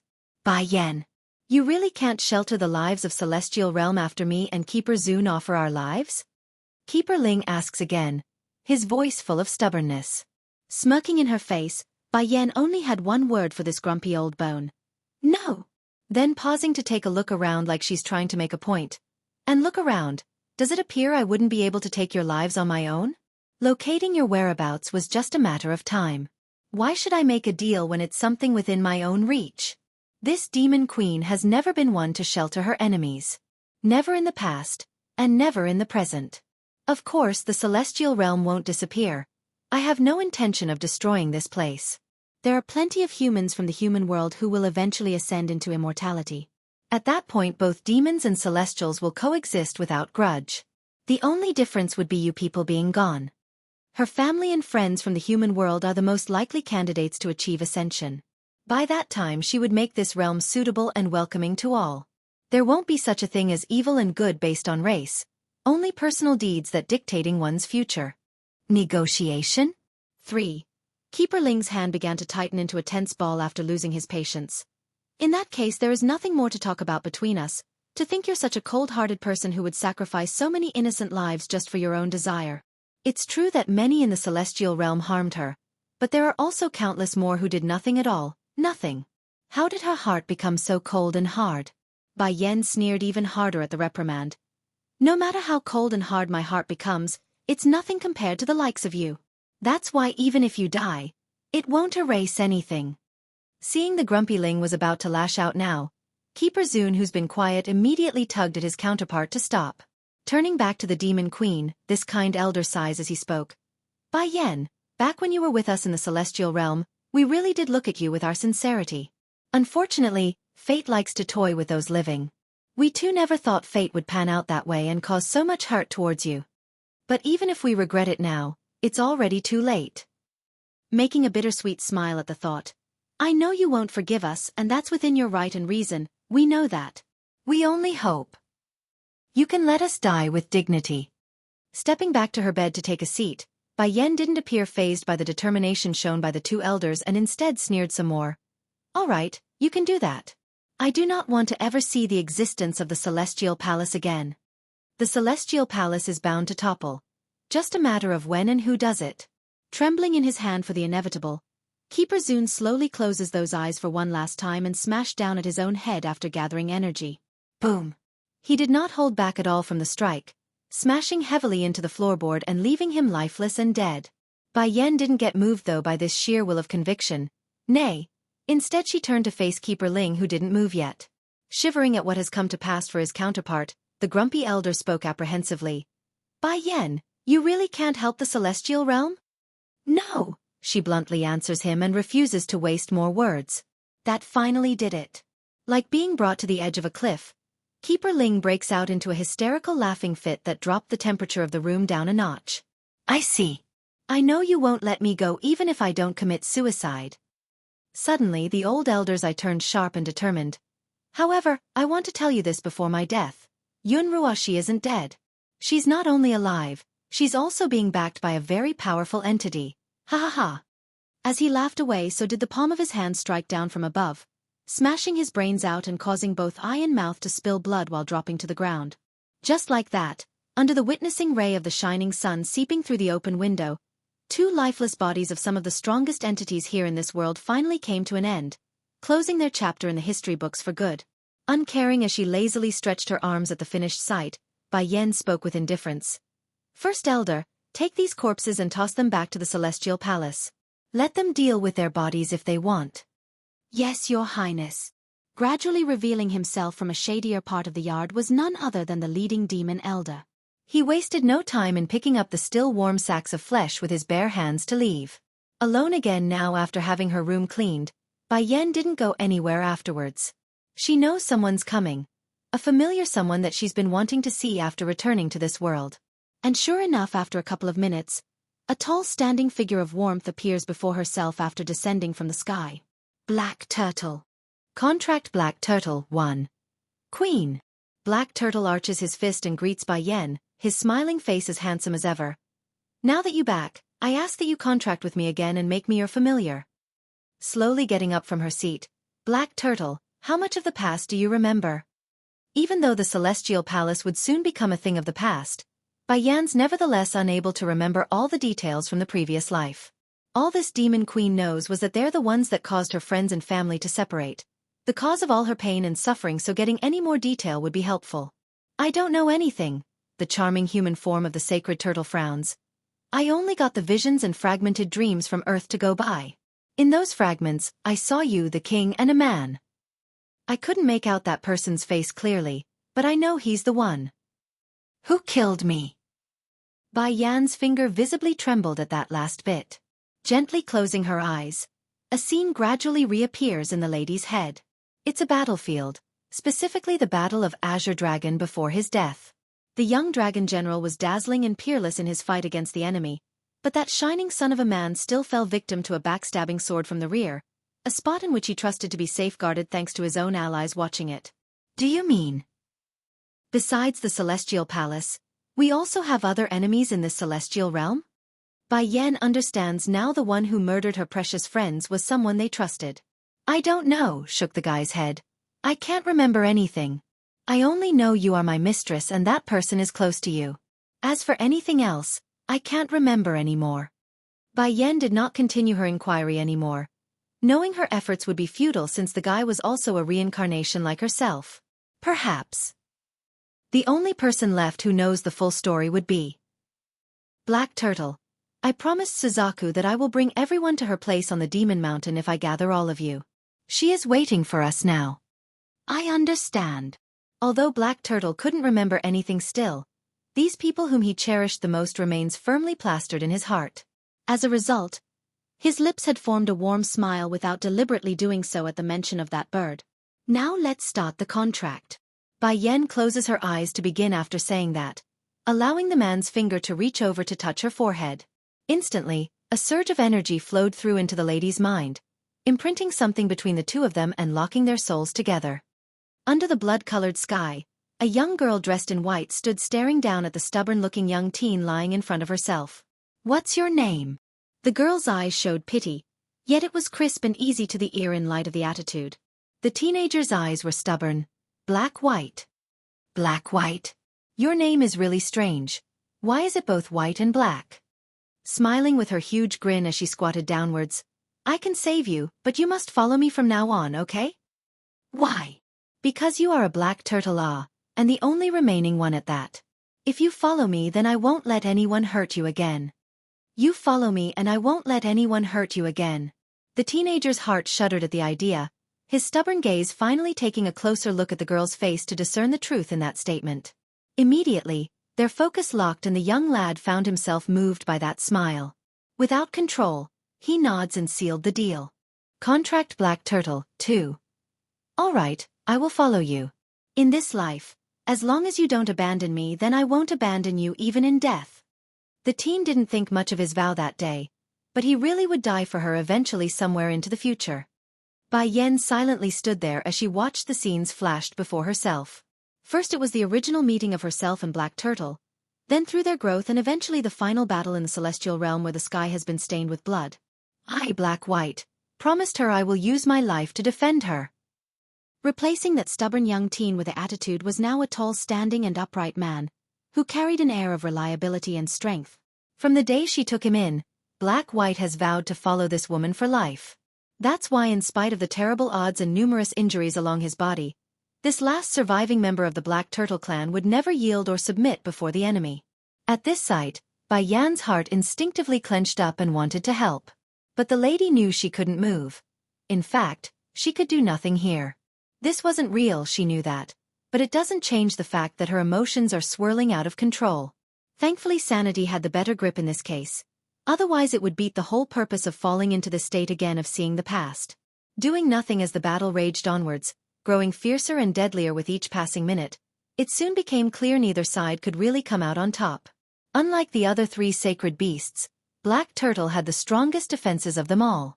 Even when outnumbered, the attacks aren't able to truly penetrate his skin. That was until he came. From out of the blue, without anyone noticing on the battlefield, a powerful force reared its ugly head out from behind Black White's view. It's a blade comprised of condensed air, a silent yet deadly strike that penetrated straight into the man's heart and plowing a hole right through that chest where blood sprayed out like a fountain in its wake. In light of the lethal injury, the demon general didn't fall. Instead, he fixed his gaze upwards and onto the clouds where a mysterious figure floated. In his eye, there's shock, disbelief, but more with that of sorrowful pain at the recognition. Bai Yan followed this gaze, of course. In her discovery, the person responsible for this sudden attack appeared hazy and shrouded behind a cover of mist in her view. She wanted to get a better look, finally moving her legs to go forwards. Unfortunately, like all the times in the past, this was when her consciousness got dragged back out from the deep state. Black White, standing there with a solemn attitude after recognizing where she's at. I will find out who that person is, I promise you. She never accepts betrayal, especially those whom she trusts. I believe in you, mistress. Because of the contract they just formed, Black White had changed his way of addressing this demon queen and no longer called her his queen. During this period, you don't need to stay with me. Go protect my children instead. If I'm not mistaken, it won't be long before that enemy begins to move against us. The only thing she couldn't put down was her children, especially by Xueqi, who has been with her the longest. Yes, mistress. Demon Realm. A blood-colored moon hung high in the sky as Xueqi, the Holy Land's princess, strode through the open streets. She's feeling rather creeped out right now due to the strange chills running through her back. This demon realm is so scary, just like Di Xiaowan's older brother. No wonder that guy's so frightening. Contract Black Turtle, 3. But we have no other option. Lan Xiaoyun, younger cousin, pinches her lips to one side. Auntie Ning already said Bai Yan cousin is in the demon realm, that's why I snuck out of home to find her. Since the day where Bai Yan disappeared from the face of this world, Bai Ning, who's the lady's own mother, had gone back to the human world where the rest of the family resides. There, it's where she came to front with her daughter's miserable childhood and the mistake she had committed on Bai Yan. It's also there where the woman discovered the tragic years her husband endured and of how close the man suffered a mental breakdown. Worst of all, she couldn't even make amends for all the years of being gone due to both being missing. Her daughter disappeared before her very eyes, and her husband Yun Feng had gone out to search for her whereabouts with no news of his current location. It's irony at its finest. Xiaoyun, let's explore this place first and ask for directions to the Demon Palace. We need to find Di Xiaowan before we continue since this is her turf. They are the infamous earth-shattering 333, It wouldn't be proper if they didn't have the third within their group. Looking back at things, it's been a long while since they've been temporarily disbanded. Yeah, you're right. Lan Xiaoyun quickly scans the street and fixed her eyes on a passing girl who appeared similar in age. This. Miss, can I ask you for direction to the palace? Coincidentally, the one being spoken to here was none other than Huang Xiaoying, the tigress and also self-proclaimed fiancé of Little Rice the White Tiger. Ever since that male feline left by following Bai Yan's footstep into the celestial realm, this poor love-struck tigress had been moody and unhappy for not being taken along. So, imagine some random girl coming up to herself with that lovely little face and asking for directions to her fiancé's home. There's no way she wouldn't be on guard. You're a human? She could tell by taking a quick sniff of their scent. We're here to find Di Xiaowan. Can you show us the way? Xueqi changed her old arrogant temperament and asked politely. This wasn't her home nor the human world. There wouldn't be her older brother here to watch over herself. When visiting, it's only proper to change her manners in accordance with the locals. Who are you to the queen? Lan Xiaoyan blinked and blinked her beautiful eyes, slightly taken aback by that title. Do you mean Bai Yan? She's my cousin. In an instant, Huang Xiaoying's attitude flipped a 180 and showed excited joy. Then you know my future husband? Your future husband? Xueqi exchanged a glance with her partner in crime and made a skeptical face. What is this strange demoness talking about? Her future husband, who is that? Getting all shy at the counter-question, the tigress appears all red in the cheeks as she spoke.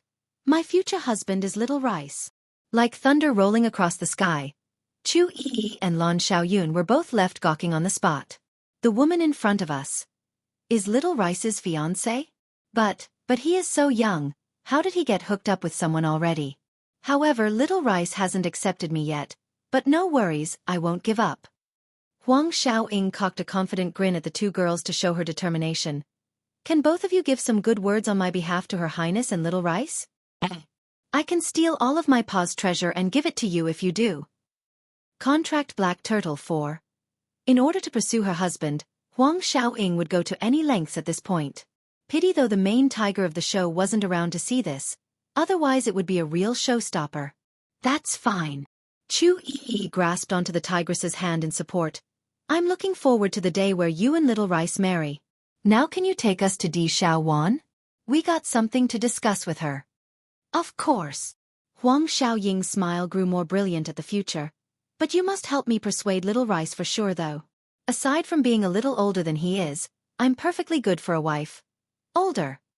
Xueqi eyed the tigress with an examining look, unable to discern the actual age of this lady due to that youthful face. Little Rice hates it that I'm older than he is, that's why he won't accept me. She puckers her lip like an aggrieved wife waiting for her man to return. Can I ask, how old are you exactly? Huang Xiaoying stretched out a finger as a reply. 1 year old. 1 year older is nothing. Why would Little Rice dislike her? She shook her head at the guess. Then, 10 years older? 10 years older is a bit of a stretch, but it's not impossible, right? She shakes that head again. I am 100 years older. Boom! Boom! Boom! Rocked by the thundering explosion in her own head, Xueqi didn't even know how to respond to this revelation. 100 years old. At this age. She's even older than my grandpa. No wonder Little Rice is so reluctant. Actually, I'm still considered young. Take Di Xiaowan for example. My impression of her is that she's 100 years old, but First Elder told me the princess is already a millennium in age. Huang Xiaoying pinches her lip into a flat line as she hung her head depressingly. Why is Little Rice refusing my advances? I don't get it. An awkward and shocked smile gripped onto Lan Xiaoyun's face like a haunted ghost. Di Xiaowan is 1,000 years old. She's 1,000 years old. And I just found that out. Demon Palace. Sitting at the edge of her own room's balcony, Di Xiaowan the demon princess was currently propping her chin against those hands and staring up into the blood-colored moon. Big Bro has been gone for a few days already. Why hasn't he returned with sister-in-law and Xianxia yet? I haven't seen them for so long time. Your Royal Highness, a palace maid hurriedly ran over then to make a report. Miss Huang Xiaoying of the Tiger Clan has come to seek an audience. Huang Xiaoying? What is she coming to see me for? I'm not seeing her, I'm not. I won't see anyone but my sister-in-law and new niece. Huffing a snort, she shakes her head back and forth to emphasize her droopy mood. But Huang Xiaoying brought 2 girls with her. They claim you and them are the earth-shattering 333. Wah! Before the palace maid could even finish her words, Di Xiaowan had already bolted out of there, leaving only a stunned-looking messenger in the rear coughing from the dust created. Xueqi Lan Xiaoyan. Even from afar, the demon princess could already recognize those 2 humans standing there. Without delay, she ran over to give each a hearty hug. How did you both get here, and how did you get to the demon realm? Why didn't you send me a message? I could have had someone go pick you 2 up. At first the 2 princesses of their own home were at odds with each other, but after some further mingling and fighting, Xueqi and Di Xiaowan were now close friends. As the old saying goes, one doesn't get to know one another unless they fight, which created their profound friendship. Of course, there's also the important factor of Xueqi giving up on helping Chu Yifeng from pursuing Bai Yan. Otherwise, any friendship would mean squat in this case. Contract Black Turtle, 5. According to reason, Huang Xiaoying the tigress should be the closest relationship with the demon princess, but upon watching Di Xiaowan and Chu Yi's friendly bickering, she just couldn't help but get a little jealous inside. Di Xiaowan, how come I don't see Bai Yan around? Where is she? Chu Yi kept looking around but found none of the reason for which they came to this place. Displeased in her voice. How come she's coming out to meet us? I heard from Bai Yan's mother that she's currently in the demon realm. Stalling for a second due to the question, the demon princess quickly came back to her senses and blurted out the truth. Huh? Why would she say that? Bai Yan is not in the demon realm. She's currently missing. What? Chu Yi's heart flew into a tense shock at the news. Showing a pale face. Bai Yan's missing? How can that be? Di Xiaowan, you better not be hiding her from us. I refuse to believe she's missing. I refuse to believe that. Xiaowan, why is my cousin missing? Lan Xiaoyan also appeared flustered with panic. Pressing her hands onto the demon princess's shoulder, tell me right now the last known location of her whereabout. I'll go look for her right away. If Grandpa finds out, then he will likely collapse from the shock. Staying silent for a while longer, the demon princess finally got it and quickly remedied her own words. Don't worry and let me finish before going all crazy on me. Bai Yan is missing, that's true. However, she came back already. Duh. Both human girls were frozen in their faces due to the sudden twist. Can you not say stuff halfway and leave it hanging? Don't you know it will scare us to death? You must have done this on purpose. Chu Yi huffs and huffs. You must be jealous of me that I got to share beds with Bai Yan over the years. That's why you deliberately left us hanging. It's your way of getting payback. Do you know you almost scared me death by telling us she's missing? Di Xiaowan's expression instantly turned green with envy. You and sister-in-law got to share a bed together? The Holy Land princess proudly cocks her chin up as a confirming reply. Of course, I not only got to share a bed with Bai Yan, I also got to snuggle with Xueqi at night and hold him like a soft pillow. Do you know how soft and cute he was when sleeping? Boom. In her fit of rage, the demon princess threw a punch directly at her friend who's clearly gloating. However, the demon girl also knew her powers were more than anyone could take since it's been recovered. Therefore, she made sure to miss by hitting the palace wall in the rear instead and smashing it apart. I don't care. When sister-in-law comes back, I also want to sleep with her. I'm going to snuggle with Xueqi for at least a month before I stop. This time it was Lan Xiaoyan who spoke up. But aren't you afraid of your older brother? Chu Yi's older brother isn't scary, that's why she got away with it. If your brother the Demon King finds out, I'm sure he will rope you up and beat you. Duh. This time Di Xiaowan really wanted to cry tears of foul play. These friends, why do they always have to remind me of my mean brother? But Chu Yi got to sleep with my sister-in-law. The more she thought, the more unbalanced her heart became, which nearly pushed this demon princess over the edge in insanity. Acting like she's oblivious to her friend's annoyance, Chu Yi continues to gloat by adding salt to the wound. Bai Yan's body is so soft and smooth, oh how I miss it. Do you know how white her skin is?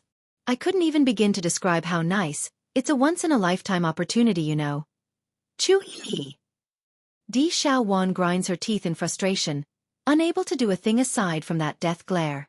Contract Black Turtle, 6. Suddenly, she grinned and got a sinister smile on that face. I will tell my big bro about what you said. Duh. This time it was Xueqi's turn to look stiff. Emerging from the girl's mind was that grimly cold expression of a man, sneering and bring chill down her spine. I'm just kidding, please don't tell your brother this. I'm a little scared of him. Such a strong and possessive man, if he finds out she had shared a bed with Bai Yan then he would never let her get close again. Seeing she's won this quibble, Di Xiaowan proudly cocks her chin high to gloat. Let's see you gloat before me again. I can't fight with you anymore, but when it comes to verbal exchanges, you're not my opponent. Pumping those cheeks up in frustration, Xueqi suddenly got the sensation that she's been disgraced by this sweet dumbaklutz. However, she's not glum enough to start throwing a tantrum. Regardless of what's going on or into the future, it doesn't change the fact that she got to sleep with Bai Yan and use Xiaochen as a snuggle pillow. That fact alone was enough to continue her superiority over the demon princess. Di Xiaowan naturally got what her friend was thinking since she's not getting the sort of expected reaction. But then right before more words could be exchanged, a handsome and elegant face suddenly came into the girl's view, happily calling him out. State teacher. Without surprise or hesitation, the man met the call by slowly walking over, never once shifting his gaze away from the one woman whom he has an eye for. Lan Xiaoyun and Xueqi also noticed the newcomer then. Who wouldn't when their sweet dumbaklutz was acting so happy and excited? In that instant when they saw him, both girls were absolutely blown away. Elegant, pristine, untouchable. These were merely the sort of words that came to mind against the man's aura. Coupled with the undisguised level of doting state teacher was making towards their friend, both of them were suddenly burning with the flare of being nosy brats waiting for the gossip to fly. Lan Xiaoyun elbows her friend and coughed a laugh. Isn't this the same state teacher Xiaowan always talk about? From what I can see by having them stand together, they're a perfect match. Back over in the human world, the demon princess would constantly blab her mouth away about her precious state teacher, and of how nice he was to herself. They would be blind to not pick up the sort of passion within those words. Pity Di Xiaowan herself was such a sweet dumbaklutz, otherwise she too would realize her own emotions. Xueqi didn't reply right away, instead caressed her chin while inspecting the elegant man. I've always been very good at discerning a person. Just look at the guy's interest in our Xiaowan. She is not going to get away from him. She's his for sure. The whispering conversation between the two didn't rouse much of a stir. Rather it only made the man in question happier at the appraisal. These two are your friends? State teacher asks with his iconic gentle voice. Yes, nodded the demon princess. They are my friends from the human world. One is my sister-in-law's cousin, and the other is the dummy who's trying to steal my sister-in-law. Xueqi's face instantly turned black like the bottom of a roast pan. What does she mean by the dummy who's trying to steal her sister-in-law? It's clearly her who stole Bai Yan away from me. I knew Bai Yan first, I'm first. You have always had few true friends, aside from Huang Xiaoying. These two are the only ones. Don't assume Di Xiaowan dislikes the tigress due to the sort of words she used in their conversation. They are in fact actual friends, the very few friends the demon princess actually had in this world. As for why there are so little, it's because most are either getting close in order to use the princess or get close to Ditsong using this channel. They aren't to be trusted. With a big smile, the girl wanted to speak again to introduce her friends to this one man whom she trusted. However, the wonderful mood was promptly foiled on by the frail and weak-looking female coming over from the entrance. Contract Black Turtle, 7. Your Highness. This bowing individual with that outstanding bodily features would be none other than the small fox brought back the other day. Her name Qiu. State teacher, Di Xiaowan ignored the stunning model of a female and turned to the man who has come as well. Has she been following you around? Over the years, state teacher has never been with another female, much less bring them around wherever he went. There's no way the princess wouldn't have strange ideas about the situation in this case. Naturally able to pick up on his crush's unhappy mood, the man soothes her by caressing that small head with his spoiling gesture. Didn't you say you will trust me? Nodding after a brief startle due to the intimate contact. I did. Yes, I should believe in state teacher. There's no way he would treat others differently. It's just that. As soon as that idea came to mind, her heart flared with heat due to how shocked she was inside. It can't be. I also have state teacher in my heart? Otherwise, why else would I care if he has someone by his side? I only accepted him because I wanted a cute little baby. Go ahead and take your friends for a good stroll. I got a surprise for you later once you get back. Gentle in his smile, the man suggests after seeing the others standing around doing nothing. Okay, Di Xiaowan giggles in her smiling face, glistening with hope for the supposed surprise. Then I'll wait for it. Xiaoyun, let's go, I'll show you around my home. After saying this, the princess pulled both her friends along and left, leaving only the tigress cluelessly standing around in the background. Huang Xiaoying understood she's been forgotten of course, but, instead of being depressed at being left behind, she's more intrigued by the sparks flying between the princess and state teacher just now. Oh, I need to get this information back to Pa and grandmother. This is huge news. Without delay, the tigress promptly abandoned the thought of being discarded and ran for the palace exit, which left the man and fox lady in the background staring at her back. Xiaoyu, the princess was kind enough to take you in, if you dare make her unhappy. State teacher coldly glances over to the model lady behind himself after a momentary delay. I will be the first to knot you off the hook. If not for the fact that he has something to do on the outside and didn't trust this unidentified woman to be alone, state teacher would otherwise never allow her to be near himself. The risk of something off happening remains way too high for his liking. Issue was, he couldn't let his woes be known to the princess just yet. Lord State Teacher, I didn't. Qiu Yu's eyes flashed with panic, kneeling there to show her sincerity. I don't care if you mean it or not. As long as you cause Xiao Wan to be unhappy, then it's your fault. The man snaps and cut her off. From this point forward you are not allowed to appear anywhere near the princess. If you do, the punishment will be severe. He would rather kill 1,000 than to allow one single mistake to bypass his guard. No risk shall ever get past his sight. As you command, my lord. Leave then. He waves his hand and dismisses her with cold indifference. Contract Black Turtle, 8.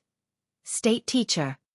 Before anyone knew it, Fourth Elder had somehow arrived from the back and come before the man, smiling in his face. I can tell the princess is not indifferent to you. There's actually a solution we can use to have Her Highness stay away from this unknown woman. Turning to the elder. What's the solution? If you be nicer to this Qiu, then the princess will dislike her some more. This white fox is too mysterious. It's far better to expel her as soon as possible. Fourth Elder had furrowed up his brow by then due to remembering some of the past incidents. Not speaking for a moment, State Teacher was obviously contemplating the idea. I will find out her identity first. If I know she's coming with bad intentions, then she won't get away with taking advantage of Xiao Wan's kindness. That only made Fourth Elder grow more anxious. Isn't that too much troublesome? We clearly have a faster way to get rid of this Qiu. No, you are mistaken, Fourth Elder. If something is wrong with her background, I don't intend to let her go at all. I will kill her. Losing the usual gentle kindness in his eyes, this man who's been watching over the palace started to reveal the dangerous side that's within him. What's more, the solution you proposed will hurt Xiao Wan. I won't do that, even if it's meant to protect her. He's trying to marry the girl, not drive her into a jealous rage. No man would do something so silly. What if she gets payback on him somewhere down the line after their marriage? Or worse, she runs off and finds another man. Fourth Elder's expression grew slightly calmer after getting more detail. If that's your decision, I won't say more. I will send some of the cleverer maids to Her Highness's side for protection. You and His Majesty have protected the princess far too well over the years, that's why she's so pure-hearted inside and allowed so many to target her. Don't assume Ditsong doesn't care about his younger sister, the Demon King does care. It's just that in comparison to a wife and son, the sister naturally has to step aside. Above the noisy streets of the Demon Realm's capital, Xueqi was currently holding a box of pastries in her hand when speaking to the girls next to herself. Xiao Wan, do you have feelings for that state teacher? Subconsciously vetoing the idea. No way, I and state teacher are too familiar with each other, how could I take him as a lover? I regard him as a brother, there's nothing between us. Is that so? But aren't you going to marry the guy? Marry? Oh that. I want to have children, and he will help me make lots and lots of lovely children, that's why I'm marrying him. Di Xiaowan once again brought up the image of the steambun's adorable face and how lovely and cute the little guy was. If my children can be as cute as Xiachen, then I can die happy. At this point both Xueqi and Lan Xiaoyun were flabbergasted and popping their eyes out. Don't like the guy but still marry him? Then what's the deal with that jealousness? Does she think we're stupid or something? Xiao Wan, you need to cherish the guy if you have even the tiniest speck of feelings for him, Lan Xiaoyun bites her lip. Otherwise you will regret your words somewhere down the line. Contract Black Turtle, 9. Just as her big brother regretted it at that time, Lan Xiaoyun doesn't want her friend here doing the same thing with that guy they just met. Regarding Lan Xiaoling, who's the eldest in the Lan house, the guy had wanted to be with the female queen of the Fengqi kingdom since he's been smitten with her. Sadly, due to various reasons like his own self-esteem and the situation with his family's deteriorating status back in the day, the guy didn't have the courage to pursue that love. Then as Bai Yan returned and brought the Lan house to new heights, the situation suddenly got reversed and it was the female who felt inferior. In the end, neither of the couple could get together and remained circling around with no end to their predicament. Perhaps the topic was making the air too heavy for Xueqi. Before she knew it, a helpless expression could be seen along this Holy Land's princess face. Do you have someone you like too? Lan Xiaoyun asks after noticing the oddity. Huh. Xueqi subconsciously shook her head out of reflex. How is that possible? I don't like anyone. In any case, I hope that both of you would take advantage of the opportunity when it comes your way. You might just regret it if you let it slip your hands. Lan Xiaoyun's face was firm in this topic. If I ever fall in love with a man one day, then I won't let anything get in my way. No matter their background or status, I will see it through. Towards that determined face of her friend, Xueqi's mind instinctively recalled back to a youthful and handsome face. Surprised by her own involuntary reaction, the Holy Land princess promptly shook it off. How can I like him? Though she says that, the frail image of that teen remains firmly imprinted onto her heart when Bai Yan destroyed the Bai house. It's too impactful, a young man standing alone before a burning pyre filling up that estate. Xiao Wan, aching inside after remembering the past, Xueqi asked the one thing her heart really wanted to know. Did your brother get any news about Bai Zhao's whereabout? Not thinking much of that question, which came out of nowhere considering the conversation never went there, the demon princess casually tells what she knew. I am not very clear about that. I only know my big bro left as soon as he woke up. Oh right, why are you asking about Xiao Zhao's whereabout all of a sudden? He's after all Bai Yan's younger brother. If he goes missing then she will be very worried regardless of what she says. That's why I'm asking. In order to not rouse any suspicion from the two friends, Xueqi tries hard to look calm and steady on the surface. I'm only just asking. Just asking. Bai Xiao was so kind to me back in the Luhua kingdom. It's only normal I ask about him since he's been gone so long. I'll ask about him once my big bro returns. Di Xiaowan says, her lip puckering into a displeased frown. Xiao Xiao is so lucky, having Bai Yan care about him so much, totally unlike my big bro who only knows how to pick on me. He's nothing like state teacher who's always kind and gentle. From the words of this demon princess, one could hear the level of grievance she has about Di Tsong. Coupled with the vastly different treatment between herself and Bai Yan and her boy, the girl only got more pessimistic inside. Don't be sad, Xiao Wan, my cousin Bai Yan is also your family, she loves you too. Also, your older brother isn't that bad to you. That last bit only made the demon princess even more depressed as she breaks out crying. But he's always scaring me. It's either scolding me or calling me stupid, saying I will help my kidnapper count the money after they sell me. My brain just isn't enough to deal with those things. How am I supposed to know those people are out to kidnap me? Contract Black Turtle, 10. Is it my fault that I was born slower and not sinister enough like everyone else? I can't do anything about my own birth, okay? Di Xiao Wan mopes inwardly, frowning on the surface due to her own circumstances. Lan Xiaoyun also didn't know how to comfort her since in her eyes this demon princess was indeed silly and sweet to a irregular level. It's no wonder that strong and powerful older brother of hers would pick on her. Xiao Wan, you initially scared us by saying Bai Yan was missing, and now she's found? Which is it, she's missing or she's not? Xueqi blinks her eyes in confusion. She's in the celestial realm. Then how do we get there, Xiao Wan? I want to look for Bai Yan, and my brother.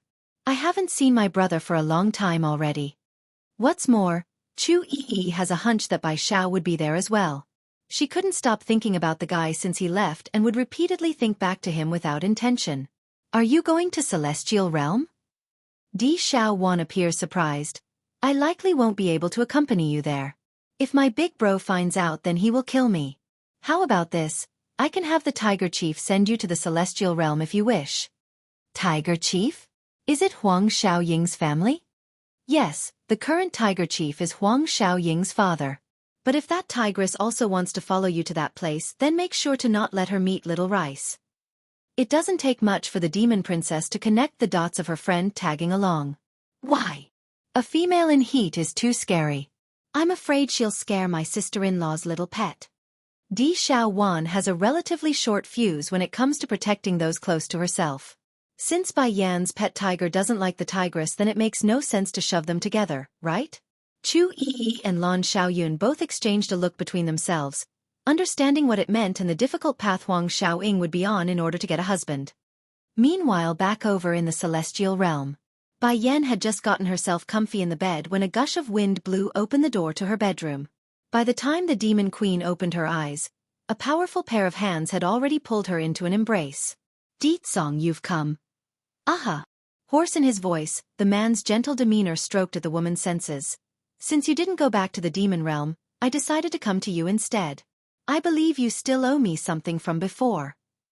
As soon as he finished that, the demon king leans downwards and kissed the female in his embrace, all the while swinging the door close with a mere whisk of his sleeve. 8 years. It's been 8 years since he had any taste of this fine delectable woman. Many times Ditsong would have the urge to rush out of hiding and take her, but every time he would suppress the desire out of his love for her. And now, he's finally able to release all the pent-up frustration rearing to pop from his groin. There's no way he would let her sleep tonight. Big brother, what's father and mother doing in there? And when did father arrive? How come I didn't know? Outside the courtyard was Di Lingyan, the peachy baby who's eyeing the closed door with curiosity. Hurrying to cover his little sister's mouth, Bai Xiaochen quickly pulls her backwards.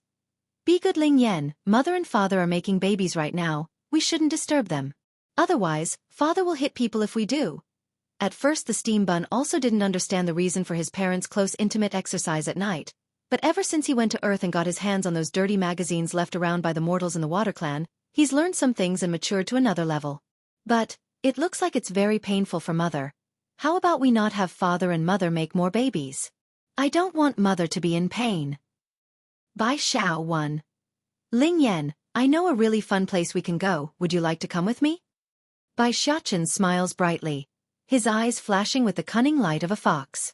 Sure enough, the peachy baby girl's attention was swiftly shifted away with that idea. Okay, but can we bring Jean Tian with us too? No matter when or where, the twin sister would always remember her twin brother. They're both of the same coin. Come, let's go find Jean Tian and Dragony. We mustn't disturb father and mother. Leading the way, the steam bun held his sister's hand and left without looking back. With the setting of the sun came the rising of the moon. Inside the bedroom, Bai Yan's ravaged body lay helplessly atop of her husband's as sweat soaked her skin due to the excessive exercise they just committed. Ditsong. She grinds her teeth in frustration after gathering her breath. The wife here still hasn't gotten over the intensity and madness this guy did to her despite the pleas for mercy. Grinning mischievously like a sly dirty fox that he was, the evil smile of the man only showed the level of egotistic pride he had in what he's done. Yan, your flavor is so beautiful and mesmerizing, I can never get enough of you. You beast. This guy is a beast, a perverted and mindless beast. Not rejecting the claim, Ditsong once again reverted back to his animalistic instincts and worked his hip and pushed. Of course I'm a beast that only wants to ravage you. It's never enough for him. He must have more. And sure enough, through a quick turn of positioning from bottom to top, the perverted bastard of a demon king thrusts into his wife for the second time, plowing right through the already tired barrier and continued the sexual act. He's truly ruthless today and intends to make her crippled in bed for days on end after tonight. Under the glistening moonlight, a man donning a snow-colored robe stood atop of a treetop near the inn, his back appearing lonely and sad as he watched the two black silhouettes stacked atop of each other. It doesn't take much for this person to understand what they're doing inside. Unable to bear this pain, he eventually turned and left lest he loses to his emotions to barge in there and separate the two. Wandering aimlessly through a forest, Xueqi God eventually came to a halt after sensing an energy signature nearby. God. Coming out from hiding was a woman donning a long blue dress, her face veiled with a thin silk to give off an outer appearance beauty and purity. What are you doing here? He asks with that forever emotionless voice of his. I came to see you. Yun Ruoxi's gaze was as captivated as ever towards this man. It's so bad that the woman had started to approach without thought. You never divulged my locations to Bai Yen and Ditsong. Is it because your heart still has me in there? After she was rescued, she had gone to meet with Xueqi God on several occasions. Never once did the man before herself reveal her location. Otherwise, she wouldn't be standing here anymore. Bai Xiao too. I'm always ready to be your wife, if you want me to. She says, eyes blazing with hope for the answer. Not turning to face the old witch, Xueqi God continues to have his back on her. You are overthinking things. I didn't kill you because there's still value in your existence. If it weren't for Yunrua Shi, Bai Yen wouldn't have gone to the demons. If it weren't for Yunrua Shi, he wouldn't be in this precarious state of not being able to see her again for a full millennium. He hates this woman standing behind himself. It's past the point of being mere emotions anymore. In fact, it's burned into his bones that he would tear her soul apart. No, I don't believe it. I know you have feelings for me. The truth suddenly sent the old witch into a hysterical burst of self-denial. God, I love you. Don't you know I did everything for your sake? Why won't you accept me, why? She has lost to Bai Yen once. This time she won't lose again. That remark finally got the Celestial Lord to face her. Even so, those eyes were that of strangers with no warmth, only cold indifference. What you do is always for yourself. Boom. There seemed to be a lightning strike manifesting above their heads, striking the old witch until her heart's a charred thick pile of dust. It became difficult to breathe like she's suffering from incredible pain in the chest. Clearly what the man said hurts, a ruthless rebuke to the lie that's keeping her going after losing it all. Again, the impressionable picture of their first meeting relapses back into her mind like always when she's about to lose her mind. It's the image of young love, the most important time to shape a person's character. Then why did you make me fall in love with you? I fell in love with you, yet you won't take responsibility. Tears filled those eyes as she cried this out aloud. Not moved in the slightest. If only you had never fallen in love with me, that would have been better. That way then those tragedies from 1,000 years ago would not have happened. Bai Yen would not hate him to the core. Yun Ruashi's trembling body instantly froze over like an iceberg. If her heart had been pierced 1,000 times by his harsh refusal, then the words just now was a crushing blow to her sanity. Did he just say he wished I hadn't fallen in love with him? Haha. Funny, how laughable. In her lapse of having a breakdown for the next while, Yun Ruashi started to ooze a foul aura that seeped into the environment. It's disgusting, turning everything it touches to death and rot. If only the Celestial Lord had remained after pushing her over the edge. If he did then he would instantly strike her down. This transformation from the old witch was far too corrupt even for Xueqi God to turn a blind eye. Sadly, the man had left earlier and didn't witness the change. Bai Yen, if it weren't for you then Xueqi God would have fallen in love with me. You clearly have the Demon King already. Why are you stealing what's mine? I won't ever let you go. Never. Yes, everything that's wrong in her life was the fault of Bai Yen. It's not her own deceit and lies. It's not her own treacherous scheming and foul heart. It's all someone else's. Vowing for revenge was one thing. Actually carrying it out was another. Yun Ruashi was no fool. She knows Bai Yen and Ditsong remains out of her reach. Getting up from the ground through much struggle, she sneered at the dark open sky and disappeared through a rip in the fabric of reality. Ever since the cold lifeless bodies of Keeper Ling and Keeper Zun were thrown back over to the Celestial Palace, those remaining defenders had fallen into a great mess of panic and fear. Bai Yen kept her promise of course. She herself didn't seek revenge on those people. However, that didn't stop the demons rearing for the chance of revenge. As a result of this instability and the disappearances of the other keepers, the entire celestial realm has fallen into rampant strife and danger. Bai Xiao 3. Dawn. Inside the inn, Ditsong had just swung open the door when the stumbling Bai Xiaochen rolled uncontrollably through the open entrance and into his parents' view. Baddie father. Shamelessly calling out in a bemoaning voice despite being caught red-handed. I am here to say good morning to mother. You came to say good morning to your mother? Then how come you are using a Dan pill to help cover up your presence before coming? What do you take your old man for? Ditsong asks with a snarky grin.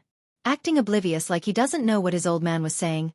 I merely ate one of the snacks mother made me. I didn't know what effects it had. Baddie father, I really don't know what you're implying. He's just a kid anyways. Not like anyone could do anything to him if he doesn't admit to eavesdropping on his parents. Ditsong openly laughed at his boy's excuse. Picking the brat up by the back collar. He pats the steam bun on the head in a praising manner. As expected of our son Yan Yan. He inherited all my good points. Propping her head up by leaning against the palm of her hand, Bai Yan lazily glances over from the bedside. And that is shamelessly thick-skinned. Duh. Bai Yan appeared so shocked that she's either stupefied by the dumb answer or just dead inside. That. Does Di-tsong really consider that a good point? Mother! Breaking free from his old man's grasp, the boy opens up his arms and pounced at the bed where Bai Yan laid. I want a hug. Bai Yan heard this of course and promptly answered the jump by catching her boy with open arms as well. She's more than happy to give him a morning hug. Just like when he's a cute little baby. However, the Demon Queen's forgotten there's a husband she must attend to in this case. Especially when her own inner dress was partially loosened for all to see. Without letting their son actually make contact, Di-tsong had caught the boy jump and swung around just as fast, tossing the steam bun out the door without any force but enough to send him out into courtyard's grass. Bang! Baddie father, you open the door. Bai Xiaochen desperately hammered away at the closed room using his hands. That voice sounds so wrong that it's difficult to listen. I already gave you and mother some alone time. You can't hog mother forever. I want to be with mother, so you open the door. He continues to hammer away to no avail. Ignoring the ruckus outside the room, Di-tsong swings around to his wife and locks onto those delicate breasts that's clearly flashing before his eyes. Put your clothes on. Pricking her eyes up at her husband's order. But he is my son. Besides, I'm not completely naked, only a little that can be easily covered with a knot. You aren't to be seen by other men below the neckline. Bai Yan's mouth twitched. He is only 8 years old, not a man. That word only applies to those without a third leg. Are you saying our son doesn't have a third leg? Di-tsong counters with his own logic, refusing to budge on the issue. But Jean Tian is only 2. He's not allowed either. Jean Tian is also a male, though still a baby, but still a male. Yen Yen, why don't we go for a few more daughters? This way Xiaochen won't be able to pester us by preoccupying his energy with someone else. Flashing an evil light in his scheming eye, Di-tsong fires off his evil grin of doing something devious.